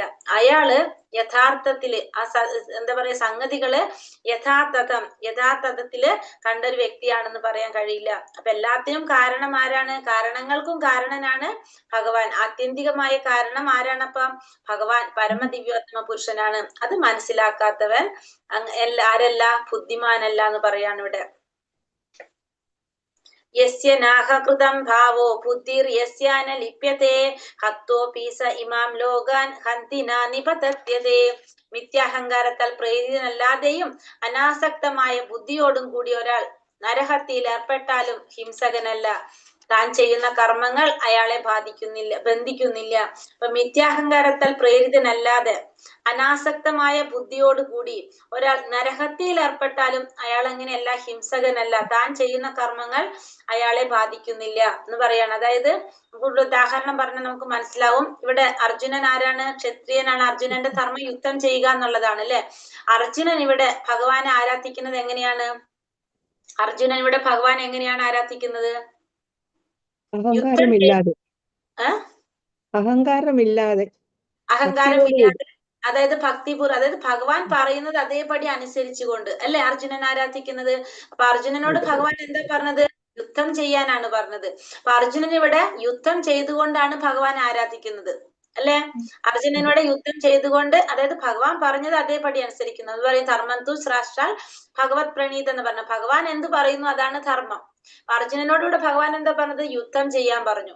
അർജുനൻ യുദ്ധം ചെയ്തുകൊണ്ടാണ് ഭഗവാൻ അനുസരിക്കുന്നത്, ഭഗവാൻ ആരാധിക്കുന്നത്. അപ്പൊ എന്താണ്? അപ്പൊ അതിന് നമുക്ക് എന്ത് പറയാൻ സാധിക്കില്ല? അതിനെ ഹിംസ എന്ന് പറയാൻ സാധിക്കും അതിനെ? ഇല്ല. കാരണം ഭഗവാൻ എന്ത് പറയുന്നു അതനുസരിക്കുന്നു. അതേപടി അനുസരിക്കുന്നു. അപ്പൊ അങ്ങനെ അപ്പൊ ഇവിടെ പറഞ്ഞ മിഥ്യാഹങ്കാരത്താൽ പ്രേരിതനല്ലാതെയും അനാസക്തമായ ബുദ്ധിയോടും കൂടി നരഹത്യയിൽ ഏർപ്പെട്ടാൽ പോലും അയാൾ ആരല്ല? ഹിംസകനല്ല, ഹിംസ ചെയ്യില്ല. താൻ ചെയ്യുന്ന കർമ്മങ്ങൾ അയാളെ ബന്ധിക്കുന്നില്ല. മനസ്സിലായില്ല അപ്പൊ പറഞ്ഞതിന്റെ പൊരുൾ എന്താന്നുള്ളത്? അപ്പൊ നമ്മള് ഭഗവാൻ പറഞ്ഞു കഴിഞ്ഞാൽ അതെന്താണ്? അത് നമ്മൾക്ക് പറയാം ധർമ്മമാണത്. അപ്പൊ ഇവിടെ അർജുനൻ ഭഗവാൻ എങ്ങനെയാണ് ആരാധിക്കുന്നത്? യുദ്ധം ചെയ്തുകൊണ്ടാണ് അർജുനൻ ഭഗവാൻ ആരാധിക്കുന്നത്. അർജുനൻ ഭഗവാൻ ആരാധിക്കുന്നത് ഇവിടെ യുദ്ധം ചെയ്തുകൊണ്ടാണ്. ഇപ്പൊ നമ്മള് കുട്ടികൾ ഇപ്പൊ നമ്മൾ പറയും, പഠിക്കുന്ന പ്രായത്തിലുള്ള കുട്ടികൾ ഭഗവാൻ ആരാധിക്കേണ്ടത് കുറെ നാമം ജപിച്ചുകൊണ്ടല്ല. അവരെങ്ങനെയാണ് ആരാധിക്കേണ്ടത്? പഠിച്ചിട്ടാണ് ആരാധിക്കേണ്ടത്. നമുക്ക് ഓരോ കാറ്റഗറി ഉണ്ട്, ഓരോ അല്ലേ. നമ്മൾ പറയും ഫസ്റ്റത്തെ നമ്മൾ 4 പീരീഡ് പറയുകയാണെങ്കിൽ ഇപ്പൊ എന്താണ് പറയാ, ഫസ്റ്റത്തെ ഏതാണ്? ബ്രഹ്മചര്യം. അപ്പൊ ഭഗവാനെ നമ്മൾ ആരാധിക്കണം. കുട്ടികളോട് നമ്മൾ എപ്പോഴും ഭഗവാനെ ഇരുന്ന് പ്രാർത്ഥിക്കാൻ പറയല്ല വേണ്ടത്. അവരെന്താ ചെയ്യേണ്ടത്? അവര് നാമം ജപിക്കണം കുറച്ച്. പിന്നെ അവരെങ്ങനെയാ ഭഗവാനെ ആരാധിക്കേണ്ടത്? അവരുടെ ഉത്തരവാദിത്വം എന്ന് വെച്ചാൽ ആ പ്രായത്തില് പഠിക്കാന്നുള്ളത്. അപ്പൊ അങ്ങനെയാണ് അവരെന്ത് ചെയ്യേണ്ടത്? ഭഗവാൻ ആരാധിക്കേണ്ടത്. നമ്മള് കുട്ടികള് അല്ലാതെ എപ്പോഴും നമ്മൾ നാമം ജപിക്കാൻ അവരോട് പറഞ്ഞു കഴിഞ്ഞാൽ അവരെന്താ ചെയ്യുന്നത്? അവര് ശരിക്കും വേറെ അവരാ സമയത്ത് ചെയ്യേണ്ടതല്ല അവര് ചെയ്യുന്നത്. അവര് ചെയ്യേണ്ടത് എന്താണ്? പഠിച്ചുകൊണ്ടാണ് ഭഗവാൻ ആരാധിക്കേണ്ടത്. അവര് അവരുടെ ധർമ്മം ആ സമയത്ത് പഠിക്കുക എന്നുള്ളതാണ്. അങ്ങനെയാണ് അവർ ഭഗവാനോട് ആരാധന കാണിക്കേണ്ടത്. ഓരോ പ്രായത്തിലും നമുക്ക് പറയാം, കുട്ടികളായ ഒരു പ്രായത്തിൽ അങ്ങനെ ചെയ്യണം. ഇപ്പൊ ഗൃഹസ്ഥര് നമുക്കറിയാം ധർമ്മം പാലിച്ചുകൊണ്ട് എങ്ങനെയാണ് ഭഗവാൻ ആരാധിക്കേണ്ടത്? അവരുടെ കുടുംബം നോക്കിക്കൊണ്ട് അവർക്ക് ചെയ്യേണ്ടതായിട്ടുള്ള കുറെ ചുറ്റുപാടുകളുണ്ട് അല്ലെ, ചില കടമകൾ കർത്തവ്യങ്ങളൊക്കെ ഉണ്ട്. അതെല്ലാം ചെയ്തുകൊണ്ടാണ് അവരെന്ത് ചെയ്യേണ്ടത്? ഭഗവാൻ ആരാധിക്കേണ്ടത്, ചെയ്യേണ്ടത്. ഓരോ എന്താ പറയാ നമ്മളെ ആശ്രമത്തിലും നമുക്ക് പറയുന്നുണ്ട്. അപ്പൊ അത് നമ്മൾ പാലിച്ചിട്ടായിരിക്കണം നമ്മൾ ഭഗവാൻ ആരാധിക്കേണ്ടത്. ഇവിടെ അർജുനന്റെ അടുത്ത് ഭഗവാൻ പറഞ്ഞിരിക്കുന്നത്, അർജുനൻ അപ്പൊ എന്താ ഭഗവാനോട് ചെയ്യുന്നത്? ഭഗവാൻ എന്താണോ പറഞ്ഞത് അത് ചെയ്യാണ് ഇവിടെ ചെയ്യുന്നത്. അപ്പം ഇവിടെ എന്താണ് പറഞ്ഞത്? മിഥ്യാഹങ്കാരത്തിൽ പ്രേരിതനല്ലാതെയും അനാസക്തമായ ബുദ്ധിയോടും കൂടിയ ഒരാൾ നരഹത്യയിൽ ഏർപ്പെട്ടാലും ഹിംസകനല്ല. താൻ ചെയ്യുന്ന കർമ്മങ്ങൾ അയാളെ ബന്ധിക്കുന്നില്ല. അയാള് കർമ്മം ചെയ്യുന്നത് എങ്ങനെയാണ്? അയാൾക്ക് വേണ്ടിയിട്ടല്ല കർമ്മം ചെയ്യുന്ന. ആ കർമ്മഫലങ്ങൾ ഭഗവാന് സമർപ്പിച്ചുകൊണ്ടാണ് ചെയ്യുന്നത്. അർജുനൻ ചോദിക്കുന്നുണ്ട് 2ാമത്തെ അധ്യായത്തിൽ അല്ലെ, നമ്മൾ എന്താണ് പറഞ്ഞ പാപമല്ലേ എന്ന് ചോദിക്കുന്നുണ്ട്. ഈ ചെയ്യുന്നതെല്ലാം പാപമല്ലേ എന്ന് ചോദിക്കുമ്പോ ഭഗവാൻ എന്താ പറയണത്? പാപമാവില്ല. എങ്ങനെയാണെങ്കിൽ അതെല്ലാം എനിക്കായി അർപ്പിച്ചുകൊണ്ട് ചെയ്യാണെങ്കിൽ അത് പാപമല്ല എന്ന് പറയുന്നു അല്ലെ. അർജുനൻ ചോദിക്കുന്നില്ല ഒരു ചോദ്യം, അങ്ങനെ പാപമല്ലേ എന്ന് ചോദിക്കുന്നില്ല. അപ്പൊ അർജുനൻ അതിന് കൊടുക്കുന്ന ഉത്തരം എന്താണ് പറഞ്ഞത്? നീ ചെയ്യുന്നത് എനിക്കായി അർപ്പിച്ചുകൊണ്ട് ചെയ്യണം. അങ്ങനെയാണെങ്കിൽ നിനക്ക് എന്ത് ഏൽക്കില്ല? പാപമേൽക്കില്ല എന്നാണ് അർജുനൻ പറഞ്ഞത്. അപ്പൊ ചെയ്യുന്നതെല്ലാം എന്ത് ചെയ്യണം? ഭഗവാന് സമർപ്പിച്ച് ചെയ്യണം എന്നാണ് പറയുന്നത് അവിടെ. ജ്ഞാനം ജ്ഞേയം പരിജ്ഞാത ത്രിവിധ കർമ്മ ചോദന കരണം കർമ്മ കർത്തേതി ത്രിവിധ കർമ്മ സംഗ്രഹ. ജ്ഞാനം, ജ്ഞാന വിഷയം, ജ്ഞാനി എന്നീ 3 ഘടകങ്ങളാണ് കർമ്മത്തിന് പ്രേരകങ്ങൾ. ഇന്ദ്രിയങ്ങൾ, കർമ്മം, കർത്താവ് എന്നിവ അതിന്റെ ഘടകങ്ങളും. അപ്പൊ കർമ്മത്തിന് പ്രേരകമായിട്ടുള്ളത് എന്തൊക്കെയാണ്? ഒന്ന് ജ്ഞാനം, 2ാമത്തത് ജ്ഞാന വിഷയം, 3ാമത്തത് ഇന്ദ്രിയങ്ങള് അല്ല പ്രേരകം എന്താണ്? ജ്ഞാനി. ഈ 3 ഘടകങ്ങളാണ് കർമ്മത്തിന് പ്രേരകമായിട്ടുള്ളത്. പിന്നെ അതിന്റെ ഘടകങ്ങൾ എന്ന് പറയുന്നത് ഇന്ദ്രിയങ്ങള്, കർമ്മം, കർത്താവ്. അപ്പൊ ഫസ്റ്റത്തെ എന്താ പറയുക? ജ്ഞാനം, ജ്ഞാന വിഷയം, ജ്ഞാനി. അപ്പൊ 3 നിത്യ കർമ്മങ്ങൾക്ക്, അപ്പൊ നമ്മൾ നിത്യമായിട്ടുള്ള കർമ്മങ്ങൾക്ക് 3 പ്രേരകങ്ങളുണ്ട്. ഒന്ന് ജ്ഞാനം എന്ന് വെച്ചാൽ എന്താണ്? അറിവ്. പിന്നെ ജ്ഞാന വിഷയം, നമുക്ക് ആ ഒരു വിഷയം വേണം. പിന്നെ ജ്ഞാനി എന്ന് വെച്ചാല് ചെയ്യാനായിട്ട് ഒരാൾ വേണം അല്ലെ, ചെയ്യാനായിട്ട് ഒരാൾ വേണം. അപ്പൊ ഈ 3 കാര്യങ്ങൾ എന്തിൽ വരുന്നുണ്ട്? നമ്മുടെ നിത്യം വരുന്ന നമ്മളെ കർമ്മങ്ങൾക്ക് വരുന്നുണ്ട്. ജ്ഞാനം വേണം, ആ വിഷയത്തെ കുറിച്ച് നമുക്ക് അറിയണം, വിഷയം അറിയണം, വിഷയത്തെ കുറിച്ചുള്ള ചെയ്യാനൊരു വ്യക്തി ഉണ്ടായിരിക്കണം. ഇത് മൂന്നും. പിന്നെ വരുന്നത് എന്തൊക്കെയാണ് അതിന്റെ ഘടകങ്ങള്? ഇന്ദ്രിയങ്ങൾ വേണം കർമ്മം ചെയ്യാനായിട്ട്, കർമ്മോപകരണങ്ങൾ, ഇന്ദ്രിയങ്ങൾ വേണം, കർമ്മം വേണം, പിന്നെ കർത്താവ് വേണം, കർത്താവ് വേണം. ഇതും എന്തിൽ വരുന്നതാണ്? ഇതിന്റെ ഘടകങ്ങളായിട്ട് പറയണം. അപ്പം നമ്മൾ ചെയ്യുന്ന ഏതൊരു പ്രവൃത്തിക്കും എന്തുണ്ടാവും? അപ്പൊ ഈ കർത്താവ് ഉണ്ടാവണം, കർമ്മം ഉണ്ടാവണം, ഉപകരണം ഉണ്ടാവണം, പിന്നെ നമുക്ക് അതിനെ കുറിച്ച് അറിവും ഉണ്ടായിരിക്കണം, ആ ചെയ്യാൻ ഒരു വ്യക്തി ഉണ്ടായിരിക്കണം, പിന്നെ ആ വിഷയവും വേണം നമുക്ക് ചെയ്യാനായിട്ട്. അപ്പൊ ഇത്രയും കാര്യങ്ങൾ വരുന്നുണ്ട് കർമ്മത്തിന്റെ പ്രേരകങ്ങൾ എന്ന് പറയുന്നത്. അപ്പൊ ജ്ഞാന വിഷയം, ജ്ഞാനി, പിന്നെ അതിന്റെ ഘടകങ്ങൾ ഏതൊക്കെ വരുന്നത്? ഇന്ദ്രിയങ്ങൾ വരുന്നുണ്ട്, കർമ്മം വരുന്നുണ്ട്, കർത്താവ് വരുന്നുണ്ട്. ജ്ഞാനം കർമ്മച്ച കർത്താച്ച ത്രിതൈവ ഗുണഭേദതഃ പ്രോച്യത്തെ ഗുണസാഖ്യേന യഥാ വചൃണുതാൻ. ഭൗതിക പ്രകൃതിയുടെ 3 വ്യത്യസ്ത ഗുണങ്ങൾ അനുസരിച്ച് 3 വിധത്തിലുള്ള ജ്ഞാനം, കർമ്മം, കർത്താവ് എന്നിവയുണ്ട്. ഇനി അവയെ പറ്റി പറയാം. അപ്പൊ ഇനി ഭൗതിക പ്രകൃതിയുടെ 3 ഗുണങ്ങൾ അനുസരിച്ച് ഇവിടെയും എന്തുണ്ട്? വ്യത്യാസമുണ്ട് അല്ലെ? അപ്പൊ അതിനെ കുറിച്ചാണ് ഇനി പറയുന്നത്.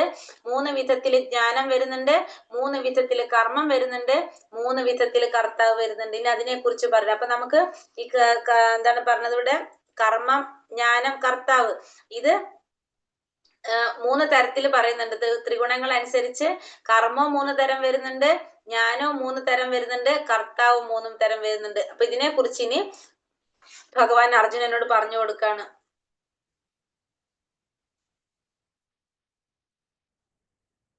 സർവഭൂതേഷു യോനൈകം ഭാവമവ്യയമീക്ഷതേ അവിഭക്തം വിഭക്തേഷു തജ്ഞാനം വിദ്ധി സാത്വികം. അസംഖ്യ രൂപങ്ങളിൽ ഭിന്നമായി കാണപ്പെടുന്നെങ്കിലും എല്ലാ ജീവജാലങ്ങളിലും അവിഭക്തമായ ഒരേ ആധ്യാത്മിക പ്രകൃതിയെ കാണാൻ കഴിയുന്ന ജ്ഞാനം ഏതോ അതാണ് സ്വാത്വികമായതെന്ന് നീ മനസ്സിലാക്കണം. അപ്പൊ ഫസ്റ്റ് ജ്ഞാനത്തെ കുറിച്ച് പറയാണ്. ജ്ഞാനം എന്ന് പറയുന്നത് എന്താണ്? അസംഖ്യ രൂപങ്ങളിൽ ഭിന്നമായി കാണപ്പെടുന്നെങ്കിലും, അസംഖ്യ രൂപങ്ങളിൽ ഭിന്നമായി കാണാന്ന് പറയുന്നത് ആ ജീവാത്മാവിന്റെ പുറംതോട് എന്ന് പറയാം നമ്മുടെ ശരീരത്തിന്. അത് പലവരുടെ പല ശരീരമാണ്. ഒരു മനുഷ്യന്റെ ശരീരമായിരിക്കും ആ ജീവാത്മാവിന്, ചിലപ്പോ മൃഗത്തിന്റെ ശരീരമായിരിക്കും, പക്ഷിയുടെ ശരീരമായിരിക്കും. പക്ഷെ ജീവാത്മാവ് എങ്ങനെയാണ്? എല്ലാത്തിലും കോമൺ ആയിട്ടുണ്ട് അല്ലെ? ആ ജീവാത്മാവിന്റെ രൂപം പല രീതിയിലാണ് കാണപ്പെടുന്നെങ്കിലും എല്ലാ ജീവാത്മാക്കളിലും അവിഭക്തമായ ഒരേ ആധ്യാത്മിക പ്രകൃതിയെ കാണാൻ കഴിയുന്നെങ്കിൽ, ഈ ആധ്യാത്മിക പ്രകൃതി എന്ന് പറയുന്നത് ആരെ തന്നെയാണ് ഇവിടെ? ആത്മാവിനെ തന്നെ പറയണം. കാണാൻ കഴിയുന്നെങ്കിൽ എന്താണ്? എല്ലാ ജ്ഞാനം ഏതോ അതാണ് എന്ത്? സ്വാത്വികമായിട്ടുള്ളത് എന്ന് പറയും. ഒരേ ചൈതന്യം കുടികൊള്ളുന്നു. അതിലെല്ലാത്തിലും ആരുണ്ട്? ഭൗതിക പ്രകൃതി, ഒരേ ആധ്യാത്മിക പ്രകൃതിനെ കാണാൻ നമുക്ക് സാധിക്കും. അതിലൊക്കെ എന്തുണ്ട്? ഭഗവാനുണ്ട്. അതേപോലെ തന്നെ എന്തുണ്ട്? ജീവാത്മാവുണ്ട്. അപ്പൊ ഇതില് ഈ ജീവാത്മാവിന്റെ ഒരേ രൂപങ്ങൾ വ്യത്യാസമായിരിക്കും എല്ലാവരിലും. ഇപ്പൊ നമ്മൾ പറഞ്ഞു 84 ലക്ഷം ജീവാത്മാക്കളുണ്ട് നമുക്കറിയാം. ഈ 84 ലക്ഷം എന്ന് പറഞ്ഞത് മനുഷ്യര് 4 ലക്ഷം മാത്രമാണ് മനുഷ്യരുള്ളത് അല്ലെ? ഇതില് നമുക്ക് നോക്കുമ്പോ അറിയാം, ചിലപ്പോ മനുഷ്യന്റെ ശരീരത്തിലായിരിക്കും കാണുന്നത്, മനുഷ്യനായിരിക്കും ആ ഒരു ഉടുപ്പ് എന്ന് പറയാം നമുക്കതിന്. ഒരു ഉടുപ്പ് മനുഷ്യനാണ് ഒരു ഉടുപ്പ്. ഒരെണ്ണം പക്ഷിയായിരിക്കാം, ചിലപ്പോ മൃഗമായിരിക്കാം, ചിലപ്പോ വൃക്ഷമായിരിക്കാം. ഇതിനെ മനസ്സിലാക്കാൻ സാധിക്കാം. ഇതെങ്ങനെ കാണുന്നത് എല്ലാതും ഒരേ എന്താ പറയാ ജീവാത്മാവാണ്, പിന്നെ അതുപോലെ തന്നെ പരമാത്മാവാണ് ഇതിൽ ഇരിക്കുന്നതെന്ന് മനസ്സിലാക്കാൻ സാധിച്ചു കഴിഞ്ഞാൽ അതാണ് സ്വാത്വികമായിട്ടുള്ളതെന്ന് പറയാം. അജ്ഞാനം, അതായത് ശരിയായ രീതിയിൽ ജ്ഞാനം നേടുന്നത്. അതായത് നമുക്ക് മനസ്സിലാക്കാൻ സാധിക്കണം, നമ്മൾ ചെയ്ത കർമ്മത്തിന്റെ അടിസ്ഥാനത്തിൽ നമ്മൾ ഈ ജന്മം മനുഷ്യനായിട്ട് എടുത്തു, അവര് മൃഗങ്ങളായിട്ട് ജനിച്ചു, അവര് പക്ഷികളായിട്ട് ജനിച്ചു എന്നെല്ലാം മനസ്സിലാക്കി എല്ലാം ഒരേപോലെ കാണാൻ സാധിക്കുന്നെങ്കിൽ ആ ജ്ഞാനം ഏതാണ്? സ്വാത്വികമായിട്ടുള്ളത് പറയാനായിട്ട് സാധിക്കും. എല്ലാ ജീവാത്മാക്കളിലും, എല്ലാ ജീവികളിലും ഒരേ ജീവാത്മാവിനെ കാണാൻ കഴിയുന്ന വ്യക്തിക്ക് സ്വാത്വിക ജ്ഞാനം ഉണ്ടെന്ന് പറയാനായിട്ട് സാധിക്കും. അപ്പൊ എല്ലാ ജീവാത്മാക്കളിലും ഒരേ ആത്മചൈതന്യമാണ് നിലകൊള്ളുന്നത് എന്ന് മനസ്സിലാക്കി, നമ്മൾ പൂർവ്വജന്മത്തിലെ നമ്മുടെ കർമ്മം അനുസരിച്ചാണ് നമുക്ക് ആ ശരീരം സ്വീകരിക്കേണ്ടി വന്നതെന്ന് മനസ്സിലാക്കാൻ സാധിക്കുന്ന ആ വ്യക്തി ജ്ഞാനിയാണ്. ആ വ്യക്തിക്ക് അത്തരത്തിലുള്ള ജ്ഞാനം സ്വാത്വികമായ ജ്ഞാനമാണ്. മനസ്സിലായോ? ഞാൻ പറഞ്ഞ സ്പീഡ് കൂടുണ്ടോ ഞാൻ പറഞ്ഞത്? ഓക്കെ ആണോ? മനസ്സിലായോ ഞാൻ പറഞ്ഞത്? അത് ഒന്നുകൂടെ ഒന്ന് പറഞ്ഞു തരാൻ പറ്റുമോ? എല്ലാ ജീവാത്മാക്കളും അതായത് നമ്മൾ എന്താ പറഞ്ഞത്, എല്ലാ ജീവാത്മാവിനെയും ഒരേപോലെ ഒരേ ജീവാത്മാവാണ് എല്ലാ വ്യക്തികളിലും, അതായത് സർവ്വ ജീവികളിലും ഒരേ ജീവാത്മാവിനെ കാണാൻ കഴിയുന്ന വ്യക്തി. എല്ലാ ജീവാത്മാക്കളിലും എല്ലാ ജീവികളിലും എന്താണ് ഒരേ ജീവാത്മാവിനെ കാണാനായിട്ട് സാധിക്കുന്ന വ്യക്തി. എല്ലാ ജീവാത്മാക്കളിലും ഒരേ ചൈതന്യം നിലനിൽക്കുന്നുണ്ടെന്ന് മനസ്സിലാക്കാൻ സാധിക്കുന്ന വ്യക്തി. പൂർവ ജന്മത്തിന്റെ നമ്മുടെ കർമ്മം അനുസരിച്ചാണ് നമ്മൾ വിവിധ ശരീരങ്ങൾ എടുത്തു എന്ന് മനസ്സിലാക്കാൻ സാധിക്കുന്ന വ്യക്തി ആ ജ്ഞാനം, അത് ആ വ്യക്തിക്ക് ജ്ഞാനം നേടിയതാണ്. അതാണ് സ്വാത്വികമായ ജ്ഞാനം എന്ന് പറയുന്നത്. നമ്മളെ പൂർവ്വജന്മത്തിലെ നമ്മൾ കർമ്മം അനുസരിച്ചാണ് നമ്മൾ പല പല ശരീരത്തിൽ വന്നിരിക്കുന്നത്. ചിലപ്പോ മനുഷ്യനായിരിക്കാം, മൃഗമായിരിക്കാം, പക്ഷിയായിരിക്കാം, വൃക്ഷമായിരിക്കാം, സസ്യങ്ങൾ എന്തും ആവട്ടെ, അങ്ങനെ വന്നിരിക്കുന്നത് പൂർവ്വജന്മത്തിലെ നമ്മുടെ കർമ്മം അനുസരിച്ചാണെന്ന് മനസ്സിലാക്കുന്ന വ്യക്തി എല്ലാത്തിലും ഒരേ ആത്മചൈതന്യമാണ് നിലകൊള്ളുന്നത്. ആ പൂർവ്വകർമ്മത്തിനനുസരിച്ചാണ് ആ ശരീരം എടുക്കേണ്ടി വന്നത് എന്ന് മനസ്സിലാക്കുന്നവർ എന്താണ് ശരിയായ ജ്ഞാനം നേടിയതാണ്. അതാണ് സാത്വികമായ ജ്ഞാനം എന്ന് പറയുന്നത്. മനസ്സിലായോ? മനസ്സിലായി. അടുത്തത് എന്താ പറയണത്? പൃഥക് തേന തു യജ്ഞാനം നാനാഭാവാൻ പൃഥക്തിതാൻ വേത്തി സർവേഷു ഭൂതേഷു തജ്ഞാനം വിധി രാജസം. ഒരേ ശരീരത്തിലും വെവ്വേറെ തരത്തിലുമുള്ള ഓരോ ജീവാത്മാവ് കുടികൊള്ളുന്നു എന്ന് തോന്നിക്കുന്ന ജ്ഞാനം രാജസികമാണെന്ന് പറയണം. അപ്പൊ ഒരേ ശരീരത്തിലും വെവ്വേറെ തരത്തിലുള്ള ഓരോ ജീവാത്മാക്കൾ, ഓരോരോ ഒരു ഭൗതിക ശരീരത്തില്, നമ്മുടെ ശരീരത്തില് വെവ്വേറെ തരത്തിലുള്ള ഓരോ ജീവാത്മാവ് പല പല തരത്തിലുള്ള ജീവാത്മാവ് കുടികൊള്ളുന്നുണ്ടെന്ന് വിചാരിക്കുകയാണെങ്കിൽ അത്തരത്തിലുള്ള ജ്ഞാനം എന്താണ്? രാജസികമായിട്ടുള്ള ജ്ഞാനമാണ്. അതായത് നമ്മളെ ഭൗതിക ശരീരം നമുക്ക് എന്തറിയാം, ജീവാത്മാവുണ്ട്. അതേപോലെ തന്നെ ഒരു ദേഹം നശിക്കുമ്പോൾ അടുത്ത ദേഹത്തിലേക്ക് പോകും, അടുത്ത ദേഹത്തിലേക്ക് ആ ജീവാത്മാവ് പോകാണ് ചെയ്യുന്നത്. അപ്പോ അങ്ങനെ ആ ജീവാത്മാവ് ഓരോരോ ശരീരത്തിലും വേറെ വേറെ ജീവാത്മാവാണ് ഇരിക്കുന്നതെന്ന് ചിന്തിക്കുന്ന തരത്തിലുള്ള ജ്ഞാനം എന്താണ്? രാജസികമായിട്ടുള്ള ജ്ഞാനമാണെന്ന് പറയാം. അതായത് അവിടെ എന്താ പറയണത്? ആത്മാവ്, ആ ശരീരത്തിന് അപ്പുറത്തായ ആത്മാവ് ഇല്ല. ഈ ശരീരം നശിക്കുമ്പോ അവിടെ എന്തും പോകാണ്, ആത്മാവും പോകാണെന്ന് വിചാരിക്കുകയാണ്. അങ്ങനെയാണെങ്കിലാണല്ലോ ആത്മാവ് അടുത്തേക്ക് പോകാൻ പറ്റാത്തത്.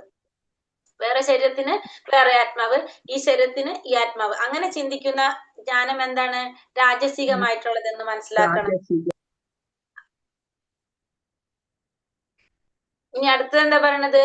യത്തു കൃഷ്ണവ ദേഹസ്മിൻ കാര്യോ സക്തമഹൈതുകം അതത്വാർത്ഥവദൽപം ച തത്തമാസമുദാഹൃതം. കാരണം കൂടാതെയും സത്യജ്ഞാനം നേടാതെയും എല്ലാം അത് തന്നെ എന്ന് കരുതി നിസാര കാര്യത്തിൽ അതീവ താല്പര്യം കൊള്ളുന്നതായിട്ടുള്ളത് തമോ ഗുണാത്മകമാണ്. അപ്പൊ കാരണം കൂടാതെ സത്യജ്ഞാനം നേടാതെ എല്ലാം അത് തന്നെയാണെന്ന് കരുതി നിസാര കാര്യത്തിൽ അതീവ താല്പര്യം കൊള്ളുന്നതുമായിട്ടുള്ള അറിവ് എന്താണ്? തമോ ഗുണത്തിലുള്ള അറിവ്. അപ്പൊ കാരണം കൂടാതെ സത്യജ്ഞാനം നേടാതെ എന്ന് പറഞ്ഞു കഴിഞ്ഞാൽ ഇവിടെ എന്താ പറയണത്? ഒരു സാധാരണക്കാരന്റെ ജ്ഞാനം എപ്പോഴും എങ്ങനെയായിരിക്കും? തമോ ഗുണത്തിലുള്ളതായിരിക്കും. കാരണം കൃത്യമായ ജീവിതത്തിൽ എല്ലാവരും തമോ ഗുണത്തിലാണ് ജനിക്കുന്നത്. അവർക്ക് എന്ത് കിട്ടുന്നില്ല? ആ ശാസ്ത്രങ്ങളെ കുറിച്ചോ അറിവൊന്നും സമ്പാദിക്കാനായിട്ട് അവർക്ക് സാധിക്കുന്നില്ല. അപ്പൊ അവര് താൻ ആരാന്ന് ചോദിച്ചാൽ അവർക്ക് എന്താ പറയാൻ സാധിക്കുള്ളൂ? ഞാൻ ശരീരമാണെന്ന് പറയാൻ സാധിക്കുള്ളൂ. അപ്പൊ ശാസ്ത്ര നിയമങ്ങൾ അറിയില്ല, ഒന്നിനെ കുറിച്ചും അവർക്ക് അറിയില്ല. അങ്ങനെയുള്ളവർ എന്താണ് പറയുന്നത്? എല്ലാത്തും എന്ത് മാത്രമേ അവർക്ക് അറിയുള്ളൂ? താൻ എന്താണ് ആത്മാവിനെ കുറിച്ചുള്ള ഒരു ജ്ഞാനം തന്നെ അവർക്കില്ല. എല്ലാതും ഒന്ന്, അതായത് ഞാൻ ആരാണ്? ഞാൻ ശരീരമാണ്. ആ ശരീരത്തിനുള്ളിൽ ഒരു ആത്മാവുണ്ടെന്ന് പോലും ആർക്കറിയാൻ സാധിക്കില്ല. ഇത്തരത്തിൽ അവർക്ക് കാരണം കൂടാതെയും സത്യജ്ഞാനം നേടാതെയും എല്ലാം അത് തന്നെയാണെന്ന് കരുതാണ്, എല്ലാം ആ ശരീരം തന്നെയാണെന്ന് കരുതി നിസാര കാര്യത്തിൽ പോലും അതീവ താല്പര്യം കൊള്ളുന്നതാണ് എന്ത്? തമോ ഗുണാത്മകമായിട്ടുള്ള ജ്ഞാനം എന്ന് പറയാം. അപ്പം അവരെ സംബന്ധിച്ച് പറഞ്ഞ നമ്മൾ ആരാണെന്ന് ചോദിച്ചാൽ അവരെന്താ പറയുള്ളൂ? ഞാൻ ശരീരമാണ്. ഇപ്പൊ നമ്മൾ എന്താ പറയാ? നമ്മൾ ആരാണ്? ശരീരം. നമ്മൾ ആത്മാവാണ്. നമ്മള് ആത്മാവാണ്, ജീവാത്മാവ്, നമ്മൾ ആത്മാവാണ്. പക്ഷെ ഈ തമോ ഗുണത്തിലുള്ളവരെ സംബന്ധിച്ച് എന്താണ്? നമ്മള് ശരീരം തന്നെയാണ്. അത് ഞാൻ കാരണം കൂടാതെയും സത്യജ്ഞാനം നേടായും എല്ലാം അത് തന്നെയാണ്, എല്ലാം ഞാൻ തന്നെയാണ്, ശരീരം തന്നെയാണെന്ന് കരുതി നിസാര കാര്യത്തിൽ പോലും താല്പര്യം കാണിക്കുന്ന അറിവാണ് തമോ ഗുണത്തിലുള്ള അറിവെന്ന് പറയാം, ജ്ഞാനം എന്ന് പറയാം. അപ്പൊ 3 തരത്തിലുള്ള ജ്ഞാനം നമ്മൾ കണ്ടു. ഒന്നാമത്തെ നമ്മൾ പറഞ്ഞത് എന്താണ്? ജീവികളിലും ഒരേപോലെ ഒരേ ആത്മാവാണെന്ന് കരുതുന്നവർ കാണാൻ സാധിക്കുന്നു. എല്ലാ എല്ലാ ജീവജാലങ്ങളിലും ജീവാത്മാക്കളിലും ഒരേ ജീവാത്മാവിനെ ഒരേ ജീവാത്മാവിനെ കാണാൻ കഴിയുന്ന വ്യക്തി സാത്വിക സാത്വിക ജ്ഞാനം. രണ്ടാമത്തത് എല്ലാ ഓരോ ശരീരങ്ങളിൽ ഓരോ ആത്മാവാണ്. ഉണ്ടെന്ന് കരുതുന്നവരാ രാജസികമായിട്ടുള്ള തമോ ഗുണത്തിലാണെങ്കിൽ ജീവാത്മാവേ ഇല്ല.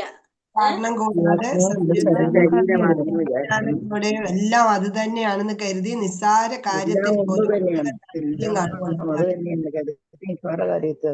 എളുപ്പത്തിൽ നമുക്ക് മനസ്സിലാക്കാം. ഫസ്റ്റത്തെ സാത്വികത്തിലുള്ളത് ജീവാത്മാവുണ്ട്.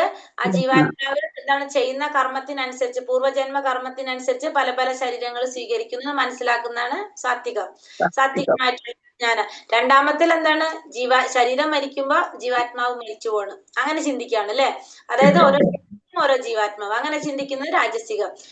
താമസികാണെങ്കിലോ ജീവാത്മാവേ ഇല്ല, എന്ത് മാത്രമേ ഉള്ളൂ, ശരീരം.